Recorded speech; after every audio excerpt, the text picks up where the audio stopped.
आवाज आ रही है, दिखाई भी दे रहा हूँ अच्छे से, है ना?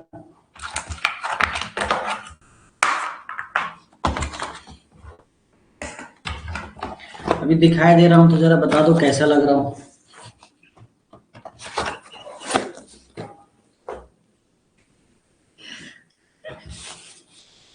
बताओ बताओ कैसा लग रहा हूँ, बताओ।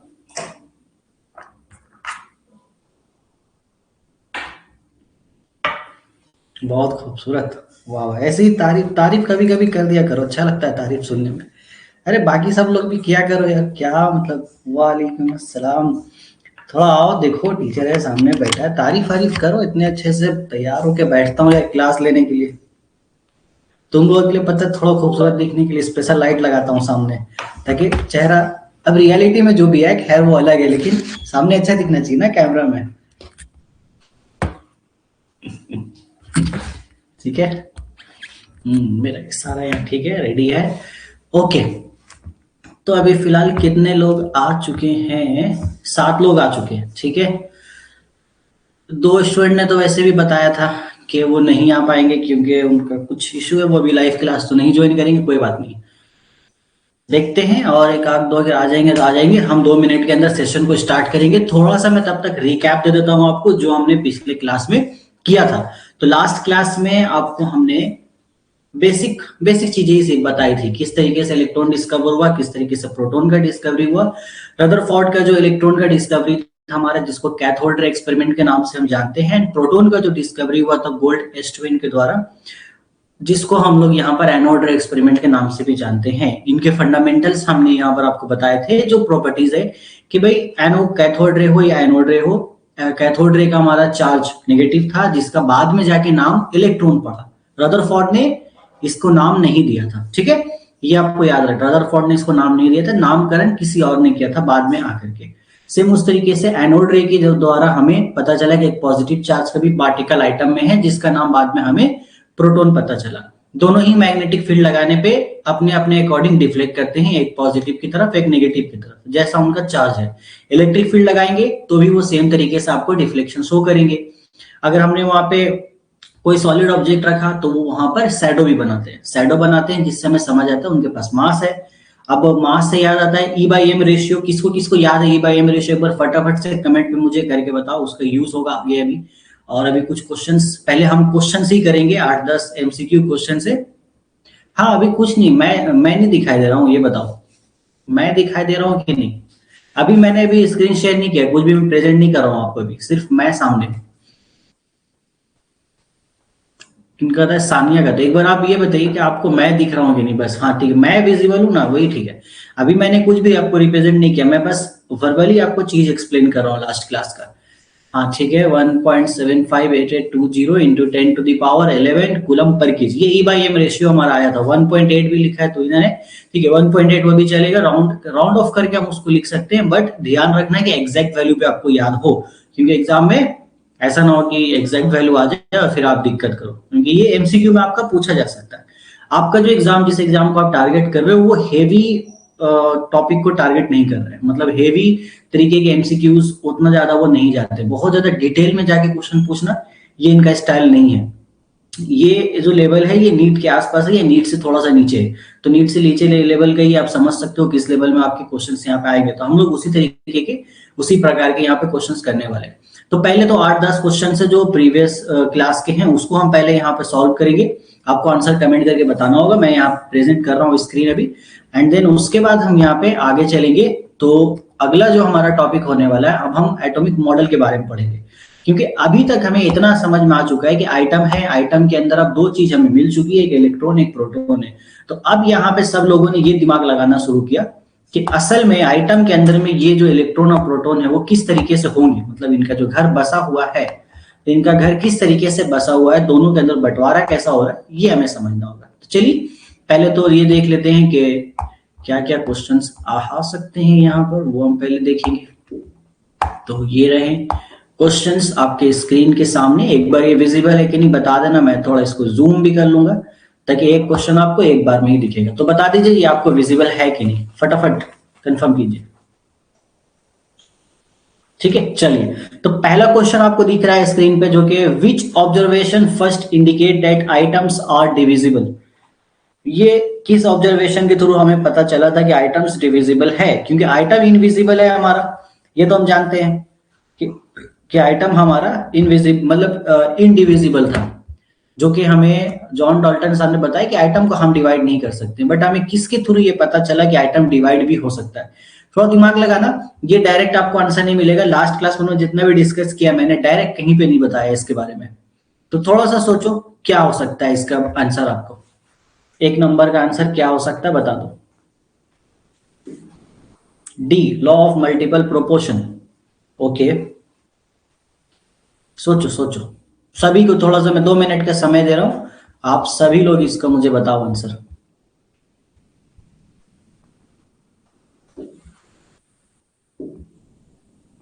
देखते हैं किन किन लोगों का आ रहा है।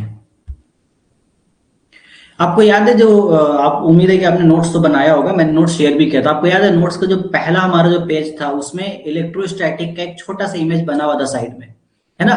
तो इलेक्ट्रोस्टैटिक जब ये हुआ था, तो हमें चार्ज का जो प्रॉपर्टी जब डिस्कवर हुआ था, चार्ज का प्रॉपर्टी डिस्कवर होने से ही हमें ये मालूम चला था कि आइटम फर्दर डिवाइड हो सकता है। क्योंकि एक तरफ चार्ज का हमें प्रॉपर्टी मिला, और चार्ज का प्रॉपर्टी मिलने के बाद हमें यहाँ पता चला कि भाई आइटम के अंदर भी पॉजिटिव नेगेटिव चार्ज है। यस, ठीक है, तो बी इसका करेक्ट आंसर होगा। ओके ओके, तो ये हमारा बी करेक्ट आंसर। एक्सप्लेनेशन भी आपको मिल जाएगा सभी के बारे में। तो ये हमारा हो गया बी, इसका है करेक्ट आंसर। अब हम यहाँ पर आगे चलते हैं, आपके लिए दूसरा क्वेश्चन है। तो second question is which condition is absolute essential for conduction of electricity through a gas in discharge tube. तो डिस्चार्ज ट्यूब में आपको पता होगा, डिस्चार्ज ट्यूब में हमारे पास कंडीशंस थे, मेनली 2 कंडीशन था। एक तो बहुत ज्यादा हमने लो प्रेशर रखा था, और एक बहुत ज्यादा हमारा क्या था, हाई वोल्टेज था। अब इस ऑप्शन में आप देख के बताओ कि कौन सा ऐसा कंडीशन है जो होना चाहिए था डिस्चार्ज ट्यूब में।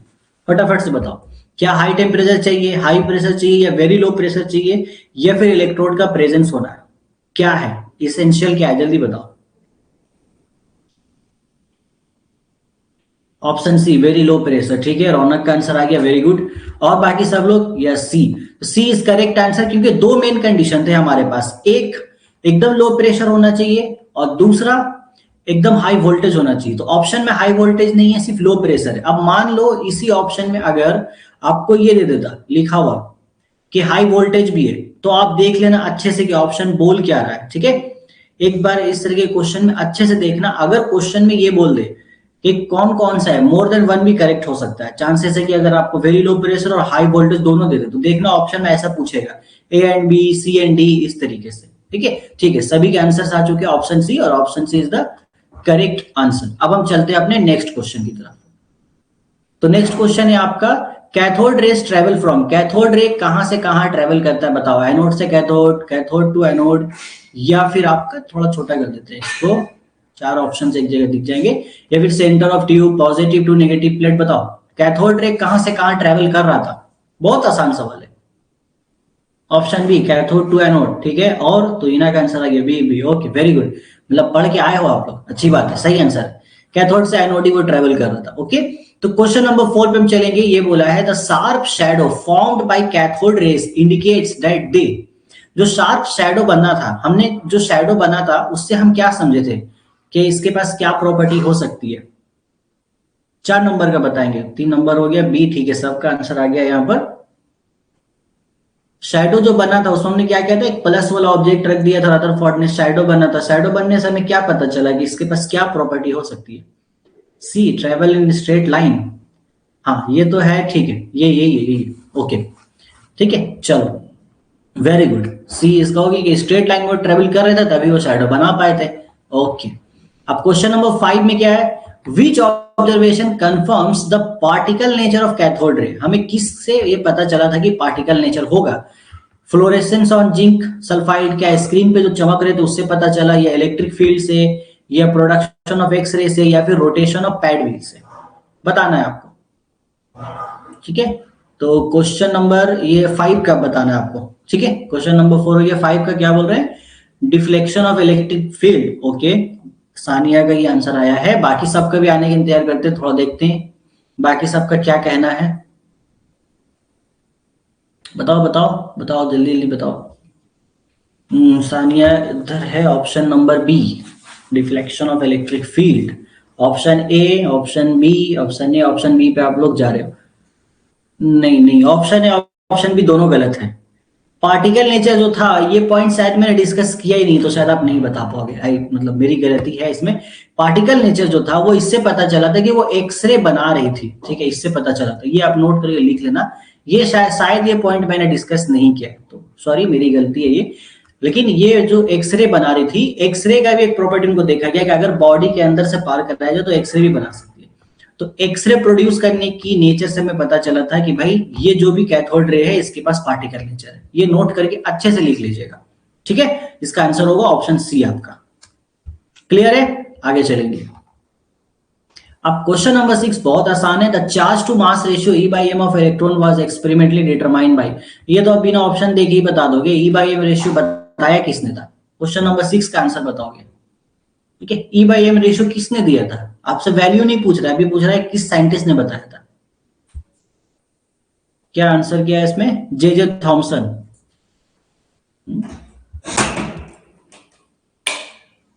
ई by m ratio J J Thomson ने दिया था।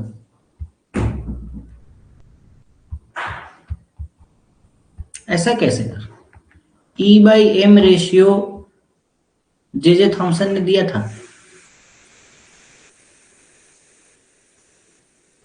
नहीं, ई बाई एम रेशियो तो हमारे रदरफोर्ड ने ही दिया था ना। कैसे बोल रहे हो तुम लोग? गलत कैसे बोल रहे हो? आर आर ए मिलिकन ने नहीं दिया था, आर ए मिलिकन ने भी नहीं दिया था। देखो एक चीज समझो, कहाँ गए तुम लोग? सामने आना पड़ेगा मुझे भी। इधर देखो, इधर इधर इधर। ई बाई एम रेशियो जो था वो रदरफोर्ड ने दिया था। पिछले लेक्चर को अच्छे से देखो, रदरफोर्ड, अभी मैं दिखा भी दूंगा फिर से उस चीज को। रदरफोर्ड ने ई बाई एम रेशियो दिया था, ठीक है। रदरफोर्ड ने, जे जे थॉमसन ने नहीं दिया था। जे जे थॉमसन ने तो सबसे पहला एटॉमिक मॉडल दिया था जो हम बात करेंगे अभी। ई बाई एम रेशियो दिया था हमारा रदरफोर्ड ने, और उसके बाद इलेक्ट्रॉन का चार्ज निकाला था आर ए मिलिकन ने। इलेक्ट्रॉन का एग्जैक्ट चार्ज और एग्जैक्ट मास ये बताया था आर ए मिलिकन साहब ने, लेकिन ई बाई एम का जो रेशियो था वो रदरफोर्ड ने दिया था। तो इसको आप यहाँ पे लिख के रख लो अच्छे से। On charge of electron R A Millikan ने दिया था। हाँ, चार्ज ऑफ इलेक्ट्रॉन दिया था उन्होंने, और मास भी उन्होंने बताया था, बट रेशियो रदरफोर्ड ने। तो इसको अच्छे से नोट करके कहीं लिखो, कंफ्यूज नहीं होना है आगे चल के। अगर कंफ्यूज हो गए तो फिर मार्क्स माइनस हो जाएगा। चलिए ठीक है, आओ 2-3 क्वेश्चन करते हैं, फिर फटाफट से हम लेक्चर अपना यहाँ पे कंटिन्यू करेंगे आगे। फिर देखो, तो अगला क्वेश्चन यहाँ पर है, the e by m ratio of cathode ray is found to be independent of. ये बताया था हमने कि ई बाई एम रेशियो जो है, ये जो आपको कैटेगरी दी थी लास्ट में हमने हाईलाइट करके कि दिलो दिमाग में जो बात आपको रखनी अच्छे से, तो वो उसमें ये पॉइंट था कि ई बाई एम रेशियो किसके इंडिपेंडेंट है, किस पे वो डिपेंड नहीं करता है। फटाफट बताओ, अभी पता चल जाएगा कि वो नोट किसने अच्छे से उतारा है कि नहीं उतारा है। बताओ बताओ, किसके इंडिपेंडेंट है? ई बाई एम रेशियो किस पे डिपेंड करेगा ही नहीं। बताओ।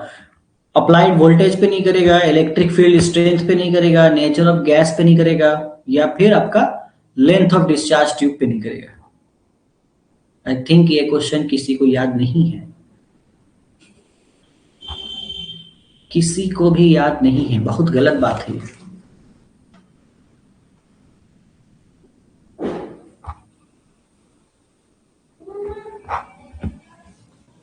क्या आ रहा? ऑप्शन आ रहा है C, gas. Applied voltage, electric field, nature of gas in the tube. सही है, ठीक है। किसका किसका आंसर सही आया देखते हैं। सानिया, रौनक एंड तुहिना, महवेश, तमन्ना। ठीक है, लगभग सभी का आ ही गया, इतने ही लोग तो हैं अभी। ओके ठीक है, चलो। मतलब देख के बताया क्या या फिर बिना देखे? मतलब आपको क्या पता सर, हमारे पास तो कॉपी है, हम तो देख के बता सकते हैं। ठीक है, नेचर ऑफ द गैस पे वो डिपेंड नहीं करेगा, उसके इंडिपेंडेंट है, उसको कोई फर्क नहीं पड़ता कौन सा गैस ले रहे हो, वो रेशियो सेम ही देगा आपको। अच्छा, ए एनोड रेज और प्रोड्यूस्ड ड्यू टू, ये क्वेश्चन छोड़ो, ये आप कर लेना, इसको हम होमवर्क पे रखेंगे घर पे।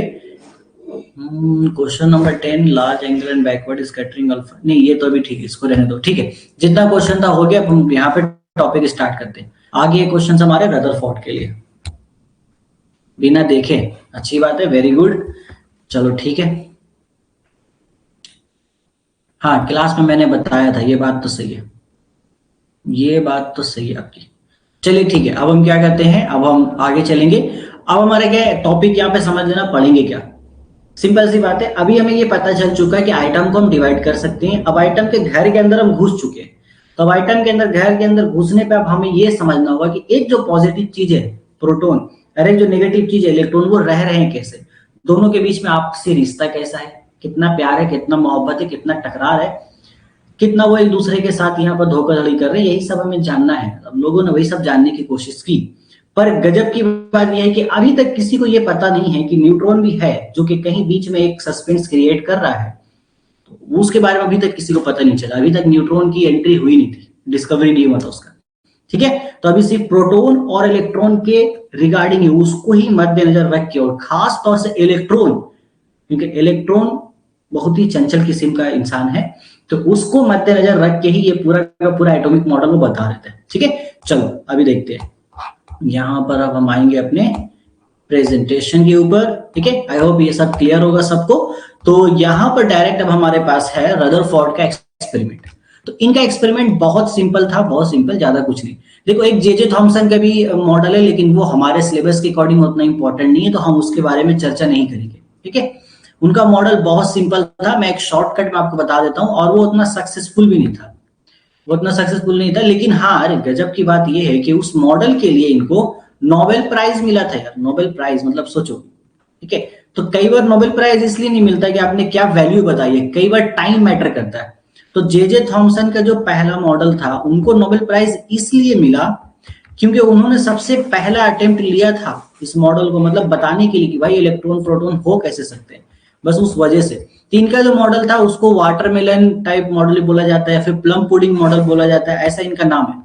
तो ये बोले हैं कि एक हमारे पास जो आइटम है वो एक सर्कुलर शेप में होगा, जैसा कि हमारे डाल्टन साहब ने बताया, और उसमें उन्होंने बोला कि इसके अंदर जो हमारा पॉजिटिव चार्ज है वो डिस्ट्रीब्यूटेड होगा पूरे के पूरे अंदर, मतलब पूरा आइटम में ही डिस्ट्रीब्यूट होगा, एकदम अच्छे से इवनली डिस्ट्रीब्यूट होगा। और जितना पॉजिटिव चार्ज आपको दिख रहा है जहां जहां पे, ठीक उसके अगेंस्ट में नेगेटिव चार्ज भी उतना ही होगा। ये इनका मॉडल था।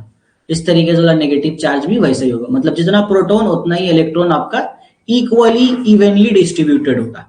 इसीलिए इसको वाटरमेलन स्ट्रक्चर भी हम कहते हैं, क्योंकि वाटरमेलन में अगर आप देखोगे तो जो रेड वाला हिस्सा होता है वाटरमेलन जो हम खाते हैं उसमें, तो उसको आप एज अ प्रोटॉन समझ लो, और जो बीज निकलता है बीच में से, छोटा छोटा बीज जो निकल जाता है, वो हमारा एज अ इलेक्ट्रॉन हो जाएगा नेगेटिव। ठीक है, इस तरीके से हम इसको समझ सकते हैं। तो इसकी वजह से इनको नोबेल प्राइज से नवाजा गया, लेकिन ये हमारे लिए उतना इंपॉर्टेंट नहीं है। अगर ये पूछा जाए कि जे थॉमसन को नोबेल प्राइज किस लिए मिला था, तो भाई उन्होंने जो एटॉमिक मॉडल दिया था उसके लिए उनको नोबेल प्राइज मिला था, बस इतना। ये आपसे क्वेश्चन वैसे रेयर है कि पूछेगा, बट पूछ ले तो याद रखोगे। इसके बाद आते हैं कहानी में रदरफोर्ड साहब। इन्होंने पूरा एक सेटअप तैयार किया, ये मस्त अपना एकदम स्टूडेंट को लिए। दो स्टूडेंट थे इनके, एक गीगर, हाँ एक गीगर ही है इनका, एंड एक मार्स्टन थे।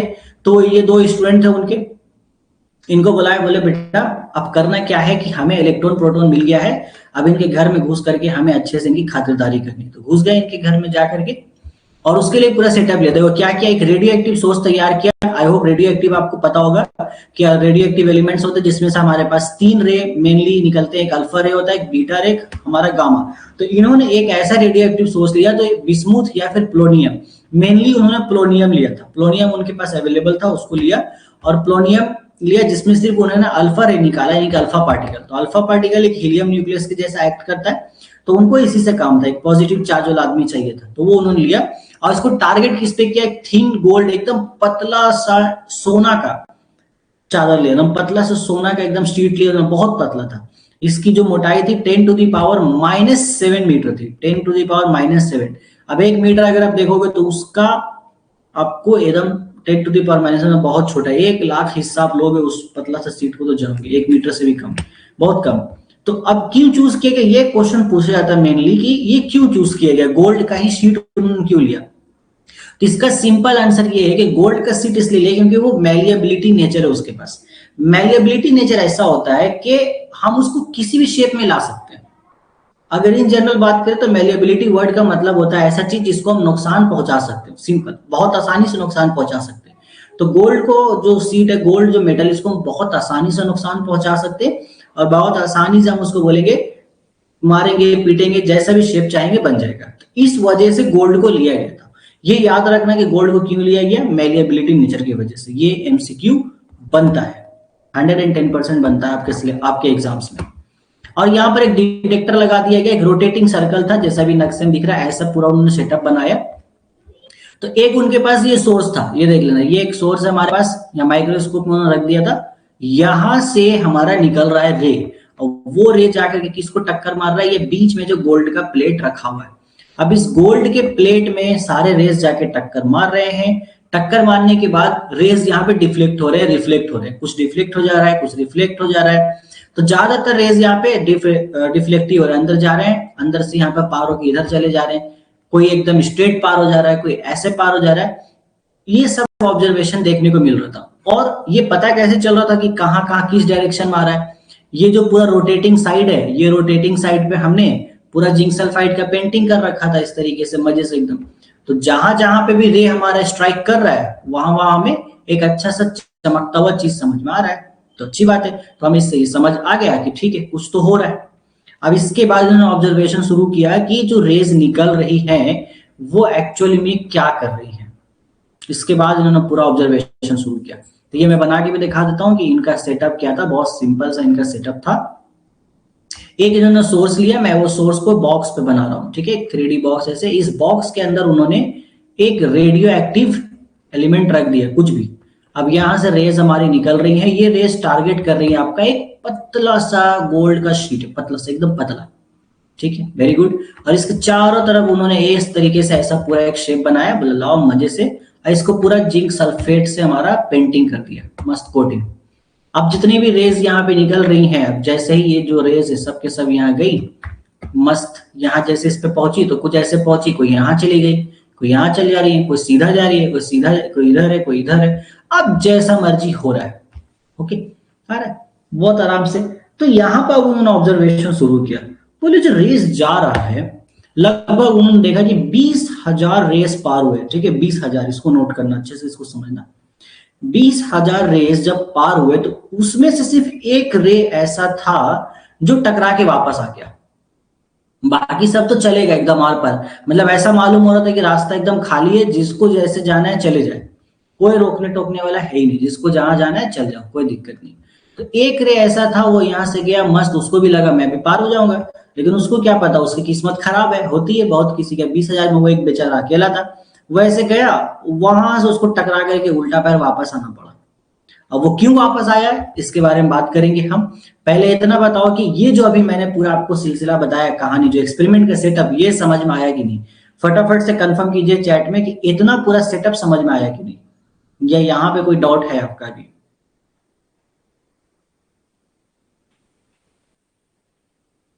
जल्दी जल्दी, मैं वेट कर रहा हूँ, जल्दी एकदम फटाफट सबको जल्दी। Okay, clear clear, very good. तो इना, सानिया, रौनक, तमन्ना, वेरी गुड। और कहाँ है? अभी तो 4 ही आया, और 3 लोग कहाँ है? जल्दी जल्दी एकदम फटाफट। ऐसे तो किसी का मैसेज आ जाए तो इतना जल्दी रिप्लाई करोगे तुम लोग ना कि मतलब व्हाट्सएप भी फेल हो जाता, सोचने लगता है कि इतना जल्दी रिस्पांस मेरा एप्लीकेशन पे हो कैसे रहा है ना?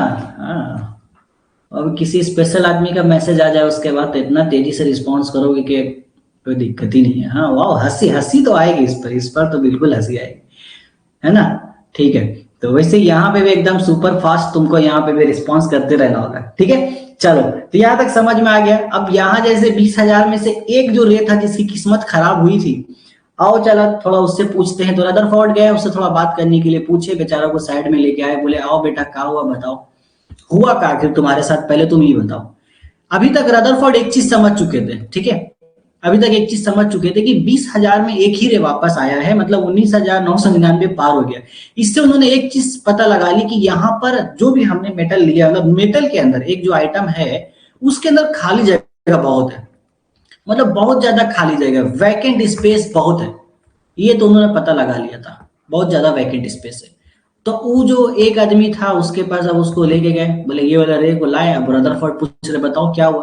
तो ये बोलता है कि सर देखिए बात ऐसा है, मैं जैसे ही गोल्ड जो हमारा सीट था उसके पास पहुंचा तो वहां सामने कुछ तो था जिसने मुझे धक्का मार के उल्टा फेंक दिया, मतलब बहुत हेवी तरीके का फोर्स मुझे महसूस हुआ जो मुझे अपोजिट डायरेक्शन में भेज रहा था।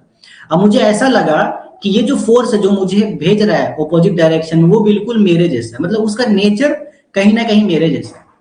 तो इतना सुनने के बाद रदरफोर्ड ने बोला, अच्छा तुम क्या हो? अल्फा पार्टिकल हो, मतलब अल्फा रे हो। हाँ सर मैं तो अल्फा रे हूँ, ठीक है, ओके। तुम मतलब अल्फा रे कैसा होता है? हीलियम न्यूक्लियस है He2+, मतलब इसके पास पॉजिटिव चार्ज है। और अगर तुमको किसी ने रिपेल किया है, इसका मतलब उसके पास भी क्या होगा? Positive charge. इतना सुन के वो रे भी बोला, अरे हाँ ये तो आपने सही बोला, वाह गजब, मिस्ट्री सॉल्व हो गई। इसका मतलब मुझे जिसने रिपेल किया स्पेशल पर्सन नहीं सर, बहुत ग्रुप में रिप्लाई करने के लिए जल्दी करता। अच्छा, फोन डर जाते हैं।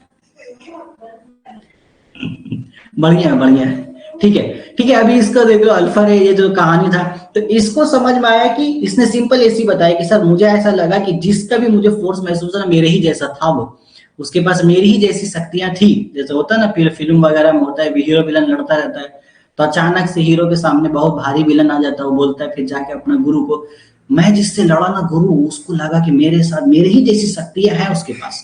तो यहाँ पे भी कुछ वैसा ही हुआ। तो रदरफोर्ड ने ये समझा कि तुम्हारे पास तो पॉजिटिव चार्ज है, उसके मतलब जो जिससे तुम टकरा के आए हो उसके पास भी पॉजिटिव चार्ज होगा। और चूंकि तुम एक ही हो जो टकरा के आए हो, तो तुम्हारा पोजीशन हम पता करते हैं कहाँ हो सकता है। तो उनको पता चला कि अप्रोक्स जो सीट हमने लिया था उसके सेंटर के आसपास ये टकरा के वापस आया था। इससे इन्होंने ये बोल दिया, ये बोला कि बेटा ये जो पॉजिटिव चार्ज है जिसको तुमने जिससे तुम्हें धक्का मिला है वो पूरे आइटम के सेंटर में मौजूद है।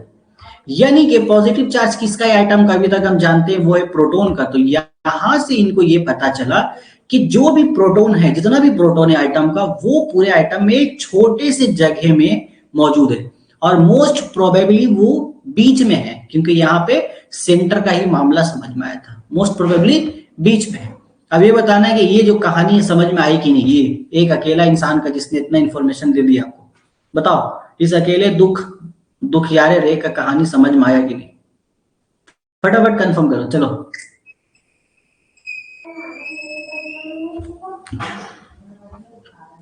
क्लियर हो गया, ओके। आगे आगे आगे तुहिना का मैसेज आया, फटाफट फटाफट एकदम जल्दी जल्दी। चलिए ठीक है, वेरी गुड, चलो ओके। रिपीट, क्या रिपीट करना बताओ एक बार? तमन्ना ने बोला है रिपीट कर देंगे। रिपीट क्या रिपीट करना, फटाफट बताओ। नहीं हो तो ठीक है, मैं एक बार ये वाला पॉइंट फिर से रिपीट कर देता हूँ, क्या हुआ, ठीक है, ओके, एक सेकेंड, ठीक है।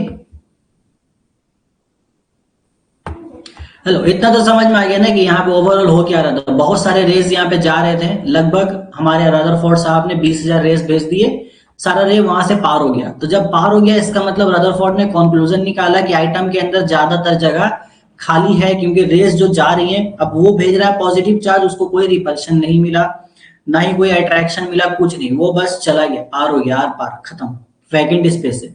बट एक जो लौट के वापस आया, वो बेचारे से जब तहकीकात हुई, पूछताछ हुई, पता चला कि उसको किसी ने तो टक्कर मार के वापस भेजा। तो पता चला कि पूरे आइटम के बीच में कहीं ना कहीं सेंटर में जो पॉजिटिव चार्ज है, आइटम के अंदर जो पॉजिटिव चार्ज है वो एकदम आइटम के सेंटर में पड़ा मौजूद है, क्योंकि अल्फा रे को सेंटर से ही वापस आना पड़ गया था घूम करके, एक ही अल्फा रे को। अब चूंकि एक अल्फा रे को वो वापस आया था, हाँ वही बता रहा हूँ He2+ के बारे में, एक ही अल्फा रे वापस आया था, तो इससे ये पता चला कि वो चार्ज एक ही जगह पर मौजूद है, सब जगह पे नहीं है पॉजिटिव चार्ज, ठीक है। He2+ बेसिकली ये है कि अल्फा रे जो होता है उसका कॉन्फ़िगरेशन होता है। अगर हम बात करें अल्फा रे दिखता है कैसा है, तो अल्फा रे हमारा हीलियम न्यूक्लियस के जैसा दिखता है। तो हीलियम न्यूक्लियस जो होता है He2+, ये हमारा ऐसा दिखता है, जिसका आपका ये चार्ज 2 होता है और एटॉमिक मास आपका 4 होता है, बस यही है, सिंपल, और कुछ नहीं है इसमें, ठीक है। चलो एक एक करके अब इनका हम क्या करेंगे, जो पोस्टुलेट्स उन्होंने दिया उसको रीड करेंगे, क्या क्या बोला। तो ये उन्होंने यहाँ पे कंक्लूजन निकाला, बोलते हैं, पहला बोला, an item consist of A positively charge dense and extremely small center called the nucleus. Almost the entire mass of the atom is concentrated in this nucleus. ये पॉइंट समझ में आ गया, पहला पॉइंट इसका। उन्होंने वही सिंपल बोला कि जो भी पॉजिटिव चार्ज है वो आपका आइटम के एकदम सेंटर में है, और उसको उन्होंने बोला न्यूक्लियस है। ये न्यूक्लियस वर्ड रदरफोर्ड ने ही यूज किया था सबसे पहले, ओके। चलिए, तो यहां से हमें न्यूक्लियस का कंसेप्ट मिल जाता है। फिर उन्होंने बताया एम्प्टी स्पेस बहुत ज्यादा है, बोला most of the space inside an item is empty because the conclusion was drawn because the majority of alpha particles pass through the gold foil without any deflection. कोई डिफ्लेक्शन ही नहीं हुआ, कोई दिक्कत नहीं हुआ, उनको आराम से पार कर गए। तीसरा, मोशन ऑफ इलेक्ट्रॉन के बारे में बताया कि अब जो प्रोटॉन है, जो पॉजिटिव चार्ज है, वो तो बीच में है, उसको न्यूक्लियस बोल दिया। इलेक्ट्रॉन कहाँ होंगे? उनका बोलना था कि जो नेगेटिवली चार्ज इलेक्ट्रॉन है वो रिवॉल्व कर रहे हैं around the nucleus in circular orbit similar to planets revolving around the sun, much like planets revolving around the sun. तो सिंपल बोला, हमारा जो अर्थ है ये सूरज के चारों तरफ जो चक्कर लगा रहा है जिस तरीके से, उसी तरीके से इलेक्ट्रॉन भी हमारा न्यूक्लियस के चारों तरफ चक्कर लगा रहे हैं सर्कुलर ऑर्बिट में। ये बोला हमारे रदरफोर्ड ने, ये इनका तीसरा पॉइंट था। चौथा ये बोले इलेक्ट्रिसिटी न्यूट्रलिटी के बारे में कि the electron and nucleus are held together by the strong electrostatic force of attraction. ठीक है, सो इनका ये बोलना था कि ये जो पहला तो इन्होंने ये कंफर्म कर दिया कि हमारा जो पूरा ओवरऑल आइटम है वो कुछ इस प्रकार से है, एक सर्कुलर शेप है और बीच में हमारा पॉजिटिव चार्ज है एकदम छोटा सा जगह में, और जो इलेक्ट्रॉन है वो इसके चारों तरफ चक्कर काट रहे हैं, चारों तरफ एक इलेक्ट्रॉन बेचारा चारों तरफ घूम रहा है। तो चूंकि ये पॉजिटिव चार्ज है और ये नेगेटिव चार्ज है, इनके बीच में होगा फोर्स ऑफ अट्रैक्शन। अब ये मैं आपको याद दिलाता हूँ, ये चीज कूलम्स लॉ में ऑलरेडी आपको पता है। कूलम्स लॉ में उसने वही बताया था कि दो चार्ज के बीच में कितना फोर्स ऑफ अट्रैक्शन या रिपल्सन हो सकता है, ये हम इस फॉर्मूला से भी बता सकते हैं। तो अगर दो अपोजिट चार्ज है तो अट्रैक्शन तो होगा। क्लियर है ये पॉइंट? कंफर्म कर दीजिएगा फटाफट एकदम।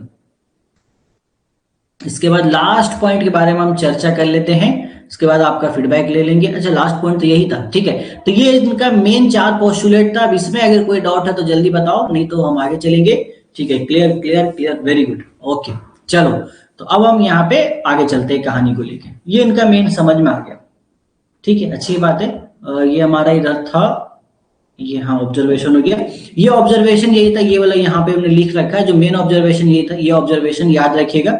कई बार ये एज ए एमसीक्यू पूछ ले जाता है कि जो एक रे जो लौटा था वो कितने में लौटा था, तो वो 1 in 20,000 था, deflected by large angle greater than 90 degree. Basically वो एकदम स्ट्रेट जिस रास्ते से गया उसी रास्ते से वापस आ गया, तो कितना डिग्री का एंगल बना के आया ये पूछा जाता है। तो अब कोई आदमी ऐसे गया सीधा और वैसे ही वापस अगर आ जाएगा तो 180 डिग्री का ही वो एंगल बनाएगा, तो ये 180 डिग्री के एंगल के साथ ही वो रे वापस आ जाता है। ठीक है, चलिए, क्लियर हो गया, वेरी गुड।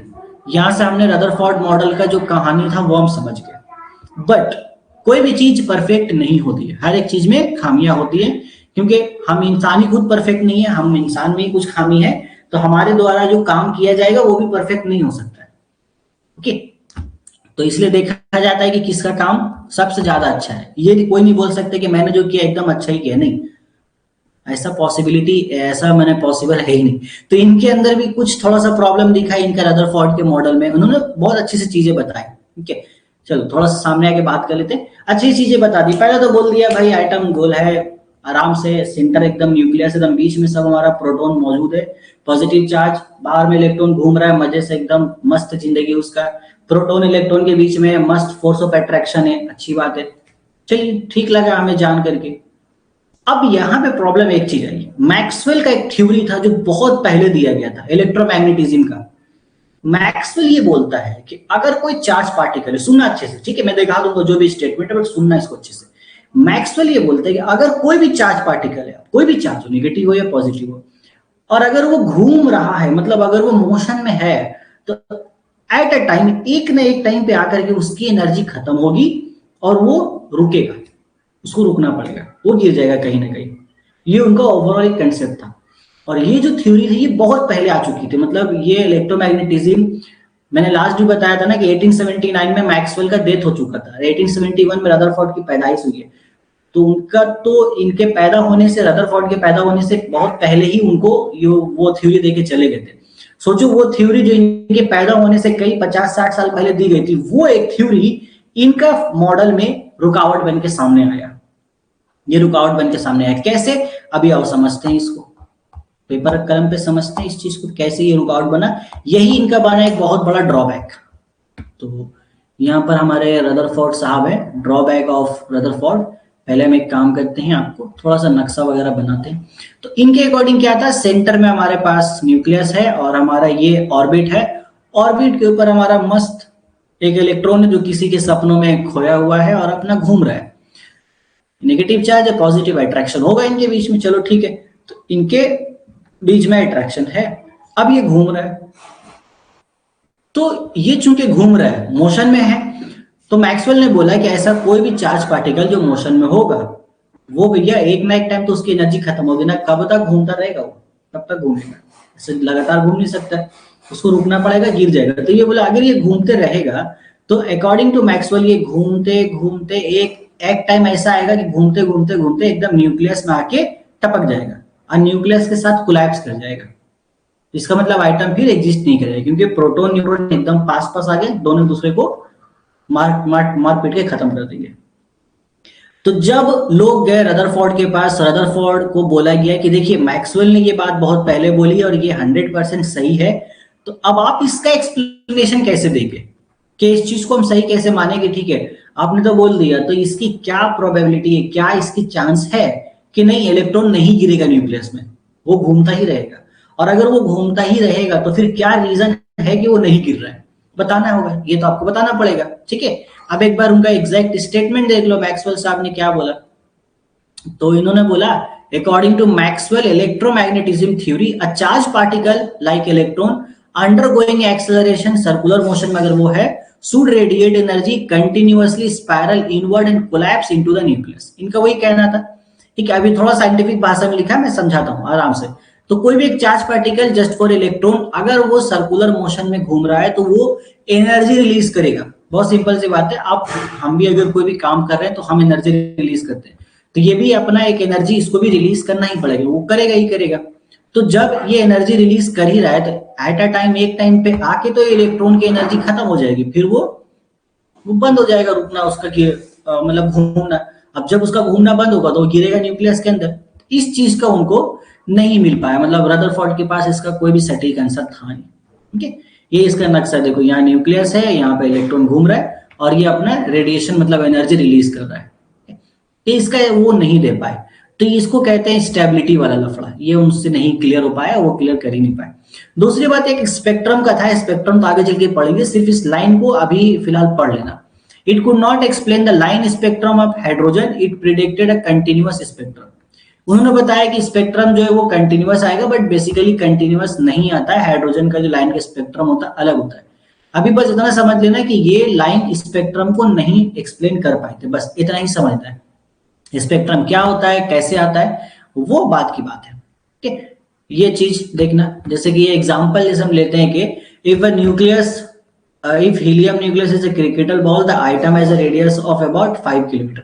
ये अच्छा, ये तो अभी बताऊंगा, ये एक एग्जांपल के तौर पर है, अभी साइज कंपेयर करेंगे उसके लिए ये एग्जांपल है। रुक जाओ, इतना क्लियर हुआ कि नहीं ये बताओ, पहले एक बार कंफर्म करो कि ये जो ड्रॉबैक था मैक्सवेल के द्वारा, जो एक थ्योरी था, वो कैसे ड्रॉबैक बना, ये ड्रॉबैक समझ में आया कि नहीं वो बताओ पहले। कंफर्म, जल्दी फटाफट कंफर्म कीजिए, फटाफट फटाफट एकदम।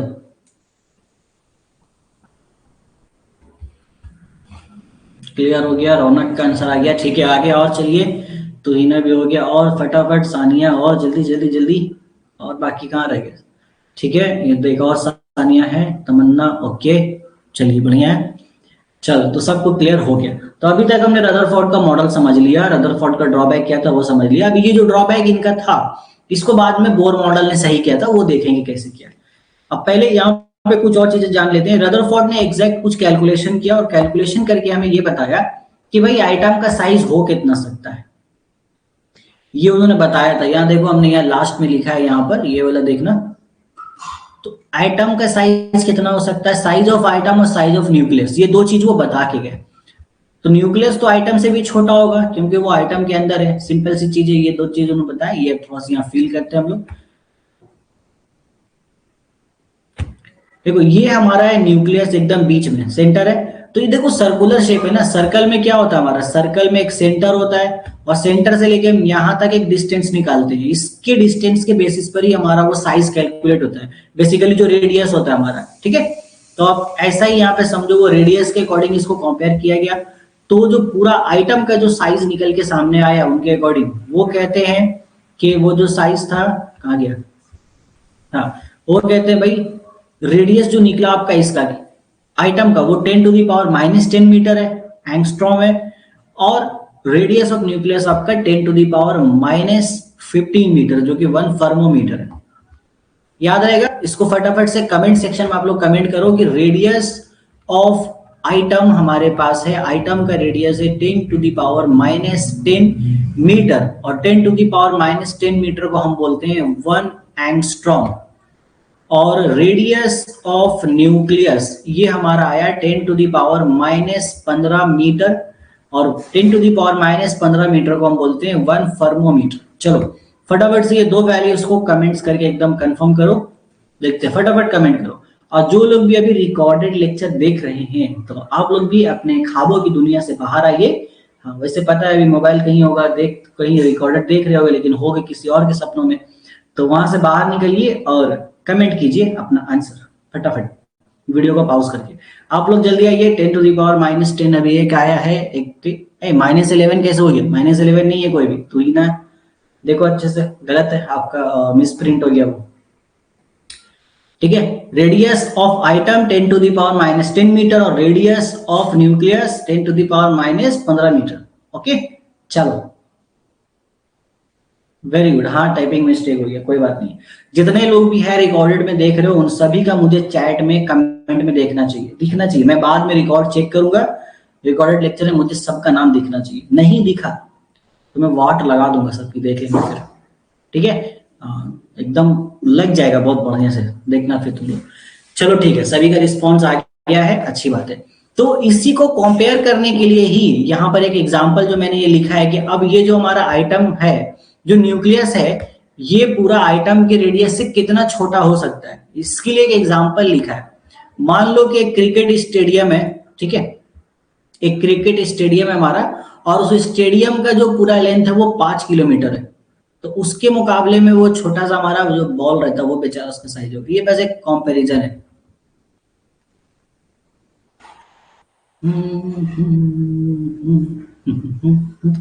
ओके, यही बताता हूँ आपको मैं। जैसे एक छोटा सा बॉल ले लो, हमारे पास एक जो क्रिकेट का जो बॉल होता है, बॉल देखा ही होगा आप सभी ने। अब उस क्रिकेट का बॉल जो भी है उसको हमें नहीं कंसिडर करना है। ये जो क्रिकेट का बॉल हमने लिया है, हम इसको न्यूक्लियस मान रहे हैं। अब इसके रिस्पेक्ट में हम 5 किलोमीटर चले जाएंगे, मतलब 5 किलोमीटर दूर, मतलब मुझे 5 किलोमीटर का रेडियस चाहिए। उस 5 किलोमीटर का रेडियस को ले करके मैं जो यहाँ पर एक सर्कल बना दूंगा, वो जो बड़ा सा सर्कल बनेगा वो होगा हमारा आइटम, ठीक है। तो आप इससे एक कंपैरिजन का अंदाजा लगा सकते हो कि न्यूक्लियस कितना छोटा है आइटम से। क्लियर है? चलिए, फील हुआ कि नहीं हुआ? हो गया? चलिए आगे चलेंगे। अब आता है हमारा बारी बोर मॉडल का, ठीक है। चलिए, तो रदरफोर्ड में दो प्रॉब्लम थी, इतना समझ में आया अभी, ठीक है। तो रदरफोर्ड का मेनली एक ही प्रॉब्लम समझो कि वो ये चीज एक्सप्लेन नहीं कर पाए कि इलेक्ट्रॉन घूम जो रहा है, इनका मैसेज है, हाँ ठीक है। तो रदरफोर्ड का वो एक्सप्लेन नहीं कर पाया, मैक्सवेल का थ्योरी के अगेंस्ट वो जाके कुछ बता ही नहीं पाए। और एक लाइन ऑफ स्पेक्ट्रम का बात था, तो वो तो हम देखेंगे, स्पेक्ट्रम अभी आएगा आगे उसके बारे में। अब यहाँ पे जब इसके आगे स्टडी चली, तो ये खबर पहुंचा बोर के पास। अब बोर ने भी सोचा ठीक है, हम भी अपना मॉडल तैयार करते हैं। तो जितने भी साइंटिस्ट ने अपना मॉडल तैयार किया, उन्होंने अपने स्टूडेंट्स को भी इन्वॉल्व किया था। तो यहाँ पे भी स्टूडेंट ने, वहां पे भी बोर ने क्या किया, अपने स्टूडेंट्स को यहाँ पे इन्वॉल्व किया अच्छे से एकदम। उनको ही बोला, उनका एक स्टूडेंट का नाम मुझे याद नहीं आ रहा, बट बाद में अभी बोर मॉडल पढ़ेंगे तो उनके मॉडल में भी कुछ खामियां थी, और बोर में उनके जाने के बाद उनके स्टूडेंट ने ही उस खामियों को सही किया था। ऐसा भी हुआ है, स्टूडेंट ने बाद में आकर के टीचर्स के बताए हुए चीजों को करेक्ट किया, ठीक है। तो फिलहाल हम देखते हैं कि बोर मॉडल ने कैसे चीजों को टैकल किया, और कैसे ये जो एक पॉइंट था जहां पे रदरफोर्ड अटक गए थे उसको हैंडल किया। चलिए, तब हमारा कहानी में एंट्री होने वाला है बोर मॉडल का। तो चैप्टर 3 हम स्टार्ट कर देते हैं, है ना। अगर वेब सीरीज बनाई जाए तो ऐसे ही बनाएंगे। Chapter 1 discovery of electron, proton, neutron. Chapter 2 Rutherford atomic model. Chapter 3 Bohr model. बहुत बढ़िया बनेगा, मतलब वेब सीरीज अगर तुम लोग फंडिंग करो, मैं वेब सीरीज बनाता हूँ, ठीक है। बहुत मस्त बनाएंगे, एकदम अच्छा डायलॉग लिखेंगे, और थोड़ा 2-3 कैरेक्टर तुम लोग से भी प्ले करवा लेंगे। बोलो आइडिया कैसा है? बड़ा मस्त लगेगा, ठीक है।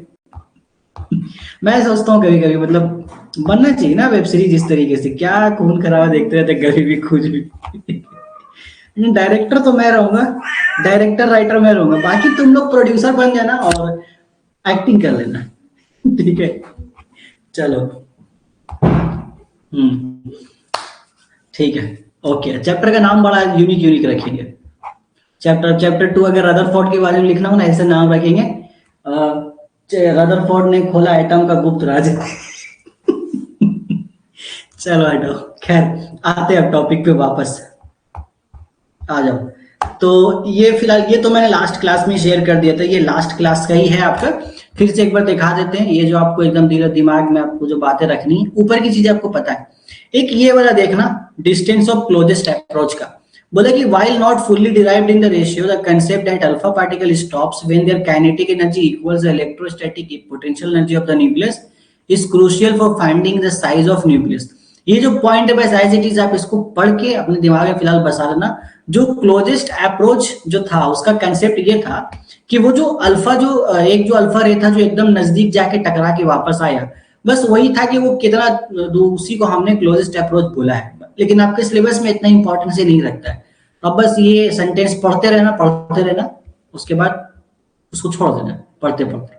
ठीक है, चलो अभी हम चलेंगे अपने बोर मॉडल के पास। तो पहले इनका पोस्टुलेट पढ़ते, इन्होंने बताया क्या क्या था, फिर हम देखेंगे कि कैसे इन्होंने बताया था। तो पहले तो आइए ये जानते हैं।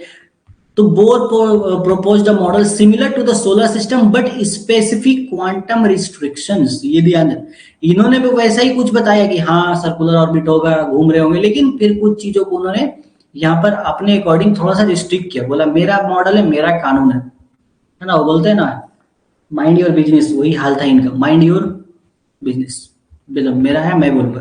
तो पहले उन्होंने बोला कि electrons revolve around the nucleus in fixed circular path called orbit और शेल। इन्होंने कोई ऑर्बिट और शेल का नाम नहीं लिया था, ठीक है। हमारे जो रदरफोर्ड साहब थे उन्होंने बोला कि ठीक है इलेक्ट्रॉन घूम रहा है, इलेक्ट्रॉन जो है वो हमारा चारों तरफ घूम रहा है न्यूक्लियस का, वो कहीं पे भी घूम सकता है। इन्होंने बोला ना ना ना बबुआ ना, कहीं भी नहीं घूम सकता है, मैं रिस्ट्रिक्शन लगाता हूँ, ठीक है, कहीं भी नहीं यहाँ पर घूम सकता है, सिंपल सी बात है, कोई नहीं घूमे। एक फिक्स सेल है, एक फिक्स ऑर्बिट है, वहीं घूमेगा। जैसे हमारे सोलर सिस्टम में क्या होता है, एक पूरा हमारा फिक्स सिस्टम है भाई, तीसरे पोजीशन पे हमारा अर्थ है तो वो तीसरे पोजीशन पर ही है, वो चौथे पोजीशन पे नहीं जा सकता। अगर हमारा अर्थ तीसरा से चौथा पोजीशन पे चला गया तो फिर हम कहीं और चले जाएंगे, तो वो नहीं हो सकता। इसलिए उन्होंने बोला नहीं, अगर एक इलेक्ट्रॉन इस पोजीशन पर है तो वो यहीं रहेगा, जिंदगी भर इसी ऑर्बिट में रहेगा, वो दूसरे ऑर्बिट में नहीं जाएगा, ठीक है। खैर ये देखते हैं, लेकिन वो जाता है इलेक्ट्रॉन, वो बात की बात है, वो देखेंगे। लेकिन ये एकदम उनका सही बोलना था कि नहीं वो कहीं और जाएगा नहीं, एक अगर इस सेल में घूम रहा है तो इसी में घूमता रहेगा वो, ठीक है। अब उसके बाद बोला कि unlike Rutherford who said any orbit is possible, bore said that electrons can only revolve in specific allowed orbits. बस एक ही जगह रहेगा वो, जैसे घर में बोल दिया जाता है, मम्मी पापा बोल देते हैं चुप से कोने में पड़े रहो, तो मतलब कोने में पड़े रहो, कहीं निकलने की जरूरत ही नहीं है। वैसा ही मामला है यहाँ पर, ओके। और उसके बाद उन्होंने बोला कि हर जो ऑर्बिट है, सब ऑर्बिट का अपना एक फिक्स एनर्जी और फिक्स वेलोसिटी है। मतलब ये जो एक ऑर्बिट आपको दिख रहा है जिसपे कोई इलेक्ट्रॉन है, इस ऑर्बिट का अपना एक एनर्जी है, इलेक्ट्रॉन का नहीं है, ठीक है, इलेक्ट्रॉन का नहीं है, ये ऑर्बिट का अपना एक एनर्जी है और उस ऑर्बिट का अपना एक वेलोसिटी है। भाई अगर किसी इलेक्ट्रॉन को इस पर्टिकुलर ऑर्बिट में रहना है तो उसके पास वो एनर्जी होनी चाहिए, ओके। अभी इसको एक अच्छा सा एग्जांपल से समझा देंगे, बाकी आते हैं।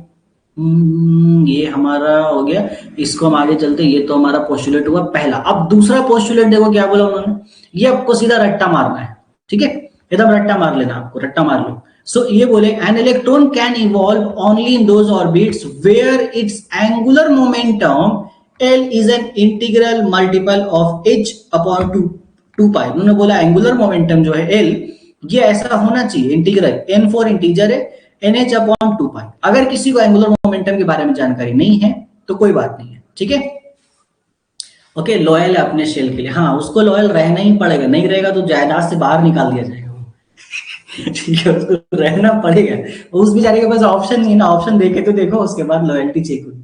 लॉयल्टी तब चेक होती है जब मल्टीपल ऑप्शंस हो किसी के पास, उसके बाद वो अगर एक ही चीज पे स्टिक है then yes we can say कि वो लॉयल है, अदरवाइज वो थोड़ी है, उसको मजबूरी में रखा गया है, ऑप्शन ही नहीं दिया हमने उसको, वो बेचारा रो रहा है वहां पर, कोई आए ले चले मुझे। ठीक है। और दूसरा एक और हमने बोल दिया कि उस जो शेल में वो रहेगा, ऐसा शेल में ही रह सकता है जिसका integral angular momentum integral multiple होना चाहिए h/2 पाई का। ठीक है, एन हमारा यहाँ पर इंटीजर है, मतलब एन का जो वैल्यू है वो 1 2 3 यही सब कुछ हो सकता है। अब एन क्या है, क्या रिप्रेजेंट करता है, वो आगे हम बात करेंगे। तो ये उनका पोस्टुलेट जो 2 था, उनसे ये कंडीशन निकलता है कि m v r is equal to NH/2 pi. ये एक हमें रिजल्ट मिलता है। कैसे आया अभी बताता हूं, बस पहले पढ़ते चलेंगे। तीसरा है, अब देखो पोस्टुलेट 3 और 4 में क्या बोला उन्होंने कि the necessary centripetal force for circular motion is provided by the electrostatic force of attraction between the nucleus and the electron. ठीक है, ये हमें क्लियर है। चौथा भी पढ़ लेंगे, स्टेशनरी का while revolving in a particular orbit and electron neither gains और लूज एनर्जी। ये वाला जो पॉइंट था, जो पोस्टुलेट 4 है, इसने मैक्सवेल की थ्योरी की वाट लगा दी। अब मैक्सवेल का थ्योरी गया साइड में। ठीक है, फिजिक्स वाला मोमेंटम, हाँ फिजिक्स वाला ही मोमेंटम है, बट ये एंगुलर मोमेंटम है। अभी फिजिक्स का मोमेंटम वो मास इनटू वेलोसिटी, वो क्या होता है, लीनियर मोमेंटम है। मतलब जब आप स्ट्रेट पाथ में ट्रेवल करते हो, अभी दिखाएंगे, लेकिन जब आप सर्कुलर पाथ में ट्रेवल करोगे तो सर्कुलर पाथ में ट्रेवल करने के टाइम वो होता है एंगुलर मोमेंटम। उसका थोड़ा सा डिफिनेशन अलग है, और वो आप पढ़ोगे क्लास 11th के सर्कुलर मोशन वाले चैप्टर में। और एक चैप्टर है रिजिड बॉडी करके, रिजिड बॉडी एक चैप्टर है, वो वहां पे पढ़ोगे, मजा आएगा उसमें, बहुत मजेदार चैप्टर है। और पूरा फिजिक्स का अगर बेस बनाता, मतलब आप ये बोल लो, अगर आपको पूरा Newton's laws of motion, work for energy, friction का कंसेप्ट, वो आप तभी एकदम क्लियर कर पाओगे जब वो चैप्टर आपका क्लियर होगा। अगर वो क्लियर नहीं है, देन पूरा मैकेनिक्स में आप ऐसा डामाडोल होगे ना कि आपका नैया हमेशा डूबता ही रहेगा। खैर, यहां से कुछ नाम आया, बोले कि देखो पहला शेल का मैं नाम बोल रहा हूँ के, जिंदगी भर यही रहेगा। उसके बाद में शेल का नाम बोल रहा हूँ एल, ये भी जिंदगी भर वही रहेगा। उसके बाद में बोल रहा हूँ एम, उन्होंने नामकरण करके चले गए, वो मतलब के एल एम एन, उसके बाद वो पी क्यू, क्यू तक जाते हैं हम लोग 7 तक। ठीक है, चलो वेरी गुड, ये सब हमें समझ में आ जाता है, इतना तो समझ गए हम। अब इनसे कुछ रिजल्ट्स आता है। अब चलो एक एक करके जितने भी रिजल्ट्स इन्होंने बताए, इसके ऊपर थोड़ा सा हम अपना रोशनी डालेंगे। ये इनका रिजल्ट्स आता है सारा, जो वो पोस्टुलेट दे के गए थे। चलो अभी देखते हैं हम जो इन्होंने बताया। तो पहला पॉइंट क्या बोला उन्होंने, बोला कि ये जो न्यूक्लियस है ये तो अपना ठीक है, न्यूक्लियस से हमें लेना देना है ही नहीं, हमें लेना देना है अपने इलेक्ट्रॉन से। बोला कि इसके चारों तरफ बहुत सारा शेल है, मल्टीपल सेल्स हैं न्यूक्लियस के चारों तरफ, लेकिन इलेक्ट्रॉन जो है वो कुछ सिलेक्टेड, मतलब अपना अकॉर्डिंग अपने सिलेक्टेड में ही रहता है। यार सही से बन जाओ, क्या ही परेशानी है तुम्हें। ठीक है, जैसे भी बनना है बन जाओ, मतलब बन जाओ, थोड़ा बहुत कुछ तो दिखे। ठीक है, अब इतना बढ़िया सर्कल, सर्कल भी शर्मा जाएगा। खैर, अब इलेक्ट्रॉन कोई यहाँ है, अरे कलर चेंज नहीं हुआ, गजब बेइज्जती है। ठीक है, ये हमारा हो गया, एक इलेक्ट्रॉन यहाँ है, दूसरा ये सेल में डालते हैं, एक इलेक्ट्रॉन यहाँ पे भी, तो 3 अलग अलग सेल में अलग अलग इलेक्ट्रॉन है। ठीक है, ये चीज है। पोजीशन वाला कंसेप्ट है एंगुलर में, हाँ हाँ पोजीशन का तो कंसेप्ट है, थोड़ा सा आते हैं उसके ऊपर, अभी बताता हूँ मैं, वो कंसेप्ट आपको बताता हूँ, अभी क्लियर हो जाएगा। बहुत ज्यादा डिटेल में नहीं जाएंगे क्योंकि वो फिजिक्स का टॉपिक है, बट इतना बता दूंगा जिससे आपको समझ में आ जाएगा ये फॉर्मूला हुआ कैसे, क्या हुआ। तो उन्होंने बोला भाई अब देखो, एक अपना फिक्स में रहेगा, तो वो जो एक चीज था फिर वो खत्म हो गया। फिर इन्होंने बोल दिया कि हर एक सेल का अपना एनर्जी फिक्स है। अब पहला सेल को नाम दिया के, फिर बोला एल, फिर बोल दिया एम, सब सेल का अपना एनर्जी फिक्स है। और इलेक्ट्रॉन जब अपने सेल में घूम रहा होगा तो वो एनर्जी को ना ही तो गेन करेगा ना ही लॉस करेगा। तो जब ये इलेक्ट्रॉन घूमते दौरान एनर्जी लॉस नहीं करेगा, नो लॉस ऑफ एनर्जी। ठीक है, ये अपने लिखने के लिए हम समझ लेते हैं, कोई भी एनर्जी को वो लॉस करेगा ही नहीं। तो जब वो करेगा ही नहीं तो मैक्सवेल का थ्योरी यहाँ पे अप्लाई ही नहीं होगा, क्योंकि मैक्सवेल का थ्योरी क्या बोलता है, वो तो बोल रहा है भाई एनर्जी लॉस करेगा, तो ये बोला नहीं करेगा ही नहीं, मेरा इलेक्ट्रॉन है, मेरा बात मानेगा, तुम्हारा क्यों मानेगा, तुम अपना थ्योरी लेके जाओ अपने घर, मैं चला, तो करेगा ही नहीं। तो यहां से वो मैक्सवेल का थ्योरी से बच गए। ओके, तो इस चीज को तुमने और एक्सप्लेन कैसे किया, ठीक है आप बोल रहे हो एनर्जी लॉस नहीं करेगा, लेकिन वो रोटेट तो कर रहा है, तो फिर वो बैलेंस कैसे कर रहा है गिरने से। उन्होंने बोला देखो सुनो, अच्छे से सुनो, बीच में कौन है, बोला सर बीच में तो हमारे पास पॉजिटिव चार्ज है ना, हाँ तो चुप से सुनो, ये पॉजिटिव ये नेगेटिव दोनों के बीच में अट्रैक्शन होगा, इसके बारे में कौन बताया है, हमारा कूलम साहब बता के गए हैं, फोर्स, हाँ सर होता है, तो ये फोर्स लगता है Q1 Q2। ओके, तो ये एक अट्रैक्शन फोर्स है जो इसको बैलेंस कर रहा है। और जब ये फोर्स किधर जा रहा है, अंदर की तरफ, न्यूक्लियस इसको अंदर की तरफ खींच रहा है, तो जब ये अंदर की तरफ खींच रहा है तो बाहर की तरफ भी एक यहाँ पर ये होता है फोर्स, तरह का फोर्स लगता है, जो कि हम अज्यूम करते हैं कि बाहर की तरफ भी एक फोर्स ये अपना लग रहा होगा इसके ठीक अपोजिट डायरेक्शन में, जिसको हम क्या बोलते हैं, सेंट्रीफ्यूगल फोर्स। नाम सुना है सेंट्रीपिटल, सेंट्रीफ्यूगल, याद है आप लोगों को? बताओ तो जरा। सेंट्रीपिटल फोर्स जो अंदर की तरफ महसूस होता है, कोई भी चीज जब सर्कल में घूम रही है, याद है कि नहीं? बताओ तो जरा, फटाफट कंफर्म करो तो, है ना? सर्कल में कोई भी चीज जब घूम रही है तो अंदर की तरफ, सेंटर की तरफ जो फोर्स लगेगा वो सेंट्रीपिटल है, और उसको बाहर की तरफ जो फोर्स लगेगा वो सेंट्रीफ्यूगल है। तो उन्होंने ये बताया कि ये जो सेंट्रीपिटल है ना फोर्स बबुआ, ये क्या है? ये है अंदर की तरफ, ये जो आप ये जो बोल रहे हो, अरे क्या बोला मैंने, हाँ ये मतलब अंदर की तरफ जो फोर्स इसको लग रहा है वो क्या है? वो है इलेक्ट्रोस्टैटिक फोर्स। तो वो electrostatic force as a centripetal force काम कर रहा है, समझे? अब बाहर की तरफ उसको सेंट्रीफ्यूगल फोर्स मिल रहा है, तो जब वो ऑलरेडी बैलेंस है तो फिर वो क्यों गिरेगा? गिरने का कोई सवाल ही पैदा नहीं होता।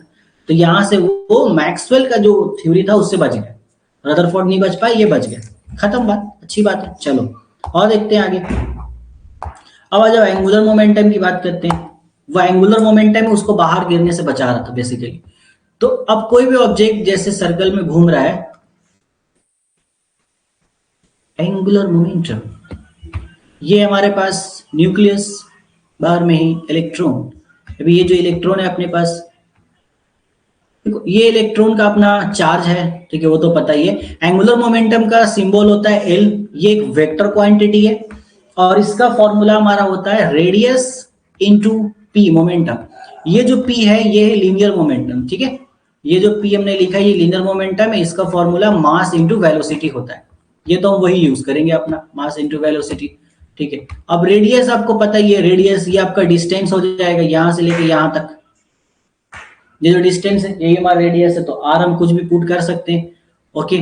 और पी का वैल्यू हमें एम भी पता है। अब एक बात बताना, ये वेक्टर क्वांटिटी है दोनों, वेक्टर क्वांटिटी के बीच में हम क्या कर रहे हैं? क्रॉस। तो जब वेक्टर क्वांटिटी के बीच में क्रॉस करते हैं तो क्रॉस प्रोडक्ट आता है। अभी आप बोलोगे केमिस्ट्री पढ़ते पढ़ते फिजिक्स में चले गए, क्या ही कर सकते हैं, वैसा ही होता है। तो क्रॉस प्रोडक्ट करते हैं तो साइन थीटा आता है। आई होप कि ये चीजें याद होगी, बताना एक बार याद है कि नहीं है। नहीं है तो भी कोई बात नहीं है, हम याद कराते हैं आपको, याद रख लेना। तो पी का वैल्यू तो एम भी होता है उसका फॉर्मूला, और चूंकि क्रॉस प्रोडक्ट है तो ये आएगा साइन थीटा। तो यहां से हमें एक इलेक्ट्रॉन का जो एंगुलर मोमेंटम मिलता है वो मिलता है और एम वी साइन थीटा। बताओ तो किसको इसको याद था साइन थीटा के बारे में? किसी को नहीं था? चलो ठीक है, ठीक है, ये हो गया। अब यहाँ पे साइन थीटा, अब यहाँ देखोगे जो हमें हमारा जो इलेक्ट्रॉन है और जो हमारा न्यूक्लियस है, इनके बीच में हमेशा 90 डिग्री का ही एंगल बना रहता है। ये लोग हमेशा एक दूसरे के साथ 90 डिग्री का एंगल पे ही रोटेट करते हैं हमेशा। तो जब इनके बीच में एंगल 90 डिग्री है तो हम यहाँ एंगल पुट करेंगे, तो यहाँ से हमारे पास आर एम वी और साइन 90 का वैल्यू कितना हो जाएगा ये बताओ? ये क्रॉस का हमें जरूरत नहीं। साइन 90 कितना होता है? 1। तो साइन 90 का वैल्यू जब 1 है तो फाइनली हमें एंगुलर मोमेंटम जो मिलेगा वो हम ऐसा लिख सकते हैं एम वी आर, ओके। ये फाइनल हमें मिलेगा एंगुलर मोमेंटम। फटाफट से बताओ ये जो एंगुलर मोमेंटम अभी मैंने निकाला ये सबको समझ आया कि नहीं आया? ओके, याद था, वेरी गुड, याद होना भी चाहिए आपको। ये एंगुलर मोमेंटम समझ में आया सभी को? ओके ठीक है, वेरी गुड वेरी गुड, ठीक है। तो इलेक्ट्रोस्टैटिक कंसेप्ट आपको समझ में आ गया कि अंदर की तरफ कौन सा फोर्स लग रहा है, उसको सेंट्रीपिटल फोर्स, और सेंट्रीपिटल फोर्स यहां पर कौन है? इलेक्ट्रोस्टैटिक, ठीक है। चलिए वेरी गुड। अब एक मैं आपको याद दिलाता हूं, एक सेंट्रीपिटल फोर्स का फॉर्मूला हमें पहले से पता है। अब जब सर्कुलर मोशन चैप्टर पढ़ोगे तो आपको वहां पे ये चीज पता चलेगा। अभी तो आपने शायद नहीं पढ़ा होगा, अगर पढ़ा होगा तो आपको पता होगा कि सेंट्रीपिटल फोर्स का क्या फॉर्मूला होता है। मैं क्या बोल रहा हूं, मेरे अकॉर्डिंग जो सेंट्रीपिटल फोर्स है वो क्या है? मैंने बोला मेरे अकॉर्डिंग सेंट्रीपिटल फोर्स है इलेक्ट्रोस्टैटिक फोर्स, यानी कि ये वाला। मैं तो ये बोल रहा हूं जो हमारा, मैंने नहीं बोला, बोर ने बोला कि ये है मेरा सेंट्रीपिटल फोर्स। बट मैं ये जानता हूं कि जो सेंट्रीपिटल फोर्स जो होता है, मैं CF लिख रहा हूं, ठीक है, शॉर्ट में, वो होता है mv²/r, ये होता है। तो अब दोनों को मारा मारी करा देंगे। मैं बोल रहा हूँ ये होता है, ये बोल रहा है ये हो रहा है, तो जीतेगा कौन? दोनों को आमने सामने कर देते हैं, जो जीतेगा जीत जाएगा। तो यहां से हमें एक इक्वेशन मिलता है, ये इक्वेशन हमें ध्यान देना है। तो यहां से एक पहला इक्वेशन हमें क्या मिला? यहां से हमें पहला इक्वेशन मिला कि k q1 q2 divided by r square is equal to mv square by r। तो इसको हम एक छोटे से डब्बे में, पिंजड़े वाले डब्बे में बंद करेंगे और बोलेंगे तो चुप यहाँ बैठ। इसको एक नंबर इक्वेशन नाम दे सकते हो, बट ये चीज आपको याद रखनी है। ओके, चलो ये तो हमें पता चला। दूसरा हम ये बोल रहे हैं, ये जो एंगुलर मोमेंटम हमारे पास आया है जो कि है mvr, ये तो एंगुलर मोमेंटम हमने निकाला कैसे, पूरा फॉर्मूला से, ये फॉर्मूला है। बट अभी मैंने आपको एक बोला था ना कि यहां पर ये जो रट्टा मानना आपको कि इलेक्ट्रॉन जो है उसी ऑर्बिट में घूमेगा जिसका एंगुलर मोमेंटम nh/2π होना चाहिए। तो ये रदरफोर्ड के पोस्टुलेट से हमें एक एंगुलर मोमेंटम मिला। तो यहां से हमारे पास दूसरा आता है, मैं बोल रहा हूं एंगुलर मोमेंटम इतना है, रदरफोर्ड बोल रहा है बेटा इतना होना चाहिए, नहीं होगा तो बहुत हालत खराब कर देंगे मार मार के। तो हम बोले ठीक है, मारा पीटी करे से अच्छा नहीं है, दोनों को रख लेते। यहां से हमें एक दूसरा इक्वेशन मिल जाता है, वेरी गुड, ये एक 2 नंबर आप इक्वेशन बोल सकते हो। ये दोनों जो हमने इक्वेट किया, ये क्लियर हुआ कि नहीं, जरा फटाफट बता देना। सेंट्रीपिटल फोर्स और एंगुलर मोमेंटम वाला कंसेप्ट क्लियर हुआ कि नहीं, फटाफट बताओ एकदम जल्दी से, फिर इसको थोड़ा सा और आगे चलेंगे। अभी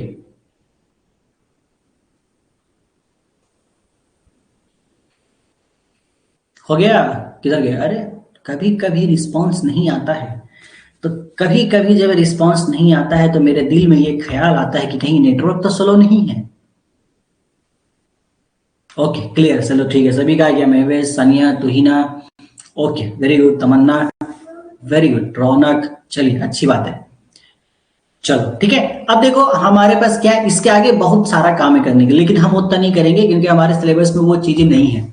यहाँ पे देखो जो नोटेशन है वो मैं बताता हूँ कौन किस चीज को डिनोट कर रहा है, वैसे तो आपको पता ही है, जो काम की चीज है वो बताता हूँ।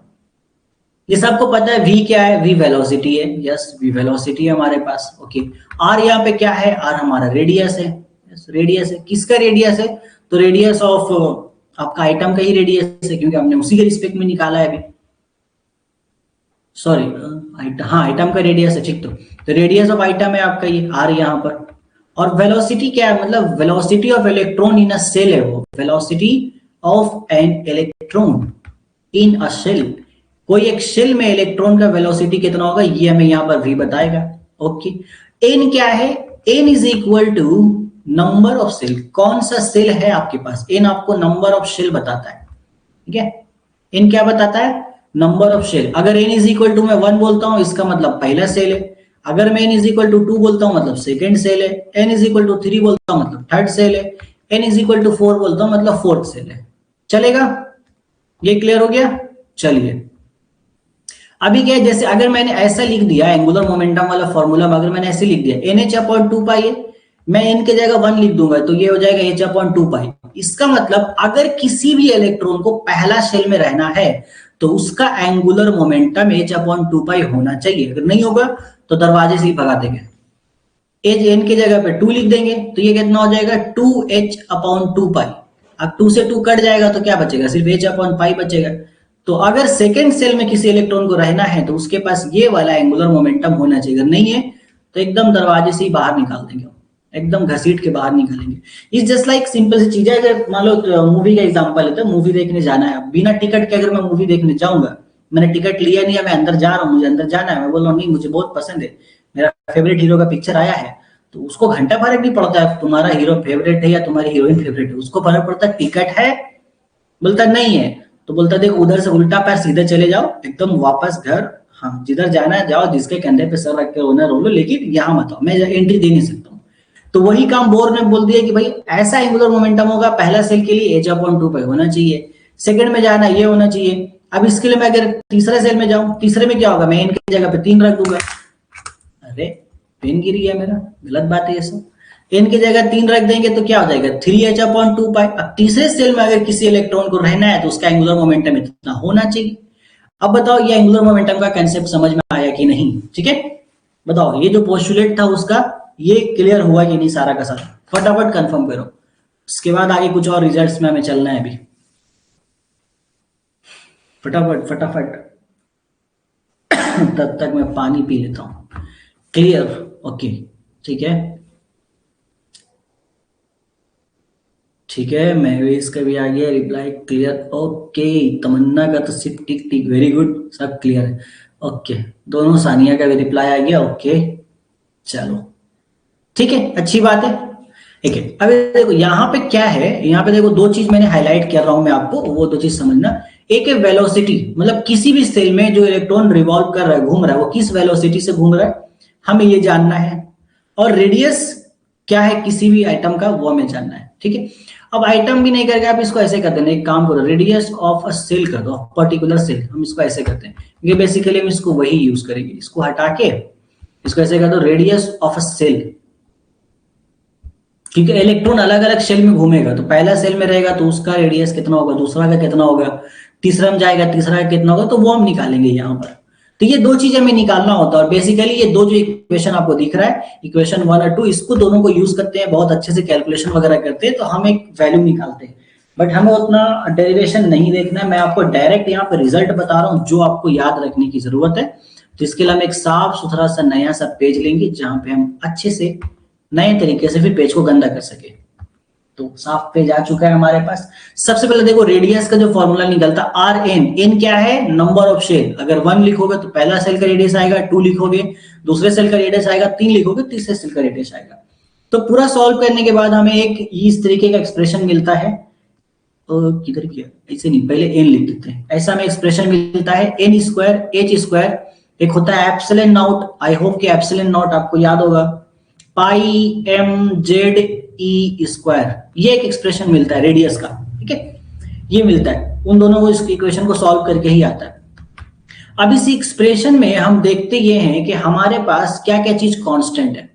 हमारे पास क्या है, एच कांस्टेंट है, एच स्क्वायर, एप्सिलॉन भी हमारा एक कांस्टेंट नंबर है, पाई भी हमारा एक कांस्टेंट नंबर है, एम मास ऑफ इलेक्ट्रॉन कभी नहीं बदलेगा, वो कांस्टेंट ही है, चाहे अब एम किसी भी सेल में चला जाए मास थोड़ी बदलेगा। मैं यहाँ रहूं, किसी और कंट्री में रहूं, कहीं भी रहूं, मेरा मास तो बदलेगा नहीं, वही सेम मामला उसके साथ भी, तो वो कांस्टेंट है। इसके बाद जेड हमारा एटॉमिक नंबर है, एटॉमिक नंबर तो बदल सकता है, ई है चार्ज ऑफ इलेक्ट्रॉन, तो चार्ज ऑफ इलेक्ट्रॉन भी नहीं बदलने वाला है। ये सब चीजें कांस्टेंट होती है। कौन कौन चीजें कांस्टेंट नहीं है, एन हमारा कांस्टेंट नहीं है, नंबर ऑफ सेल, और एटॉमिक नंबर हमारा कांस्टेंट नहीं है। एटॉमिक नंबर डिपेंड करेगा हमने कौन सा एलिमेंट लिया है। अगर तुम्हें ये देखना है एच यहाँ पर क्या है, तो एच यहाँ पर प्लांक्स कांस्टेंट है, आई होप कि आप लोगों को याद होगा प्लांक्स कांस्टेंट, ये हमारा, या शायद नहीं भी हो सकता है, प्लांक्स कांस्टेंट इसी चैप्टर में तो आगे हम पढ़ेंगे, वो है ना हमारा फोटो इलेक्ट्रिक इफेक्ट, वहां पे आएगा अभी प्लांक्स कांस्टेंट की पूरी खतरदारी करेंगे। अगर जानना हो तो आप जान के रख सकते हो, एच हमारे यहाँ पे क्या है, प्लांक्स कांस्टेंट है।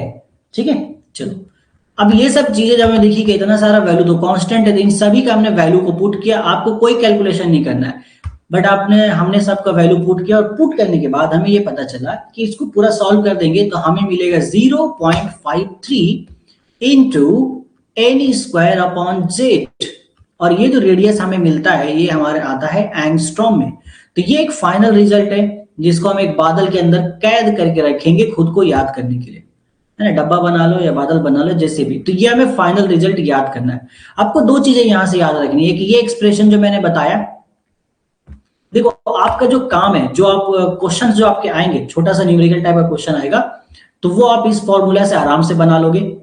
कभी कभी इसकी आपको जरूरत पड़ सकती है, तो आप दोनों याद रख लेना, लेकिन ज्यादा प्रायोरिटी किसका है, इस वाले का जिसमें मैंने 4 स्टार बनाया हुआ है। ये फाइनल रिजल्ट है रेडियस का, जो आपको याद रखना होगा 110%, आप इसको मिस नहीं कर सकते हो। चलिए ये हो गया, ओके।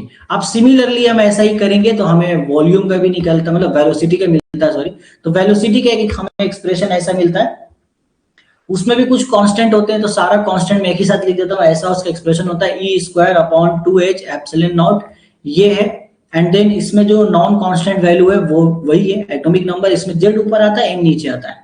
ठीक है, अब ये जो वेलोसिटी हम निकालते हैं ये मीटर पर सेकंड में, यहाँ पे वही सेम काम करेंगे, इन सारे जो हमारा कांस्टेंट इनका वैल्यूज को पुट करेंगे तो हमें वेलोसिटी मिलेगी vn, मतलब कोई भी सेल में आप वेलोसिटी निकाल सकते हो।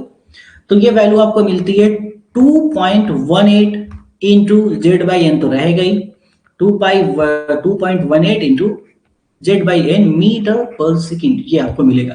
तो ये हमारा आता है वेलोसिटी का एक रिजल्ट, जो आपको बहुत अच्छे से याद रखना है। इसको भी हम डब्बे में बंद करेंगे 4 स्टार लगा करके, एकदम दिलो दिमाग में इसको बहुत अच्छे से बसा लेना है। ऐसा बसाना है कि सपने में भी आए तो आप उसको देख के बोले, अरे ये तो मेरा वही पुराना वेलोसिटी है इलेक्ट्रॉन का। चलो अब जरा फटाफट बताओ ये दो चीज क्लियर हुई कि नहीं, जैसा मैंने बताया। और दूसरी बात, दोनों का वैल्यू आपको अभी के अभी चैट सेक्शन में मुझे लिख के बताना है। रेडियस का जो फॉर्मूला आया है, वेलोसिटी का जो फॉर्मूला है, दोनों फटाफट से अभी के अभी चैट में टाइप करके लिखो। और जितने लोग भी रिकॉर्डेड में हमारे साथ जुड़े हैं, तो आप सभी को ये बता दिया जाए कि आपकी भी चेक की जाएगी बाद में। अगर आपका कमेंट मुझे नहीं मिला तो आपके लिए एक स्पेशल तोहफा मैं खुद लेकर के आऊंगा आपके घर। चलिए ठीक है, क्लियर हो गया, वेरी गुड। अब फटाफट से आप लोग इसको लिखना शुरू कीजिए। रेडियस का फॉर्मूला लिखिए और वेलोसिटी का फॉर्मूला दोनों कमेंट में लिखिए। ये बहुत ही एक मतलब अच्छा एक्टिविटी है। ऑनलाइन में मैं कराता हूँ, जितने भी क्लासेस में लेता हूँ, अगर रिकॉर्डेड उसमें ही बोलता हूँ, क्योंकि जब आप लाइव में यहाँ लिखोगे, कॉपी में आप लिख रहे हो अच्छी बात है, लेकिन लाइव में यहाँ जब लिख दोगे चैट पे, थोड़ा ज्यादा मेहनत लगता है लिखने में, चीजें याद हो जाती है। इसलिए जरूरी है फटाफट से एक्टिविटी करो। मैं 2 मिनट का टाइम दे रहा हूँ, टाइम लगेगा लिखने में, लेकिन इसको लिखो, छोड़ नहीं सकते इसको। रिकॉर्डेड वाले कमेंट नहीं कर पाएंगे, ऐसा क्या बात, मतलब रिकॉर्ड होने के बाद कमेंट का ऑप्शन नहीं आएगा? ये तो उनके साथ भेदभाव हो गया। कोई बात नहीं है, उनसे हम ग्रुप में, अपना जो ग्रुप बना है वहां पे कमेंट करवा लेंगे, कहीं तो करना ही पड़ेगा। आप लोग फिलहाल जल्दी से करो, क्योंकि लाइव क्लास में आने का फायदा होगा ना। लाइव क्लास में नहीं आएंगे तो फिर कैसे होगा, आना चाहिए। ठीक है, आप लोग जल्दी जल्दी कमेंट करो, मैं 2 मिनट का इंतजार कर रहा हूँ। 0 पॉइंट तो हिना का आया है, n square by z angstrom. Okay ठीक है, रेडियस आ गया। चलो जल्दी करो जल्दी करो, मैं तब तक पानी पीता हूं, तब तक तुम लोग कमेंट करो।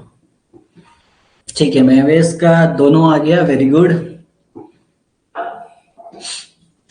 ठीक है, रौनक का भी आ गया है एक आंसर, बाकी इंतजार कर रहे हैं हम, आ ही जाएगा फटाफट।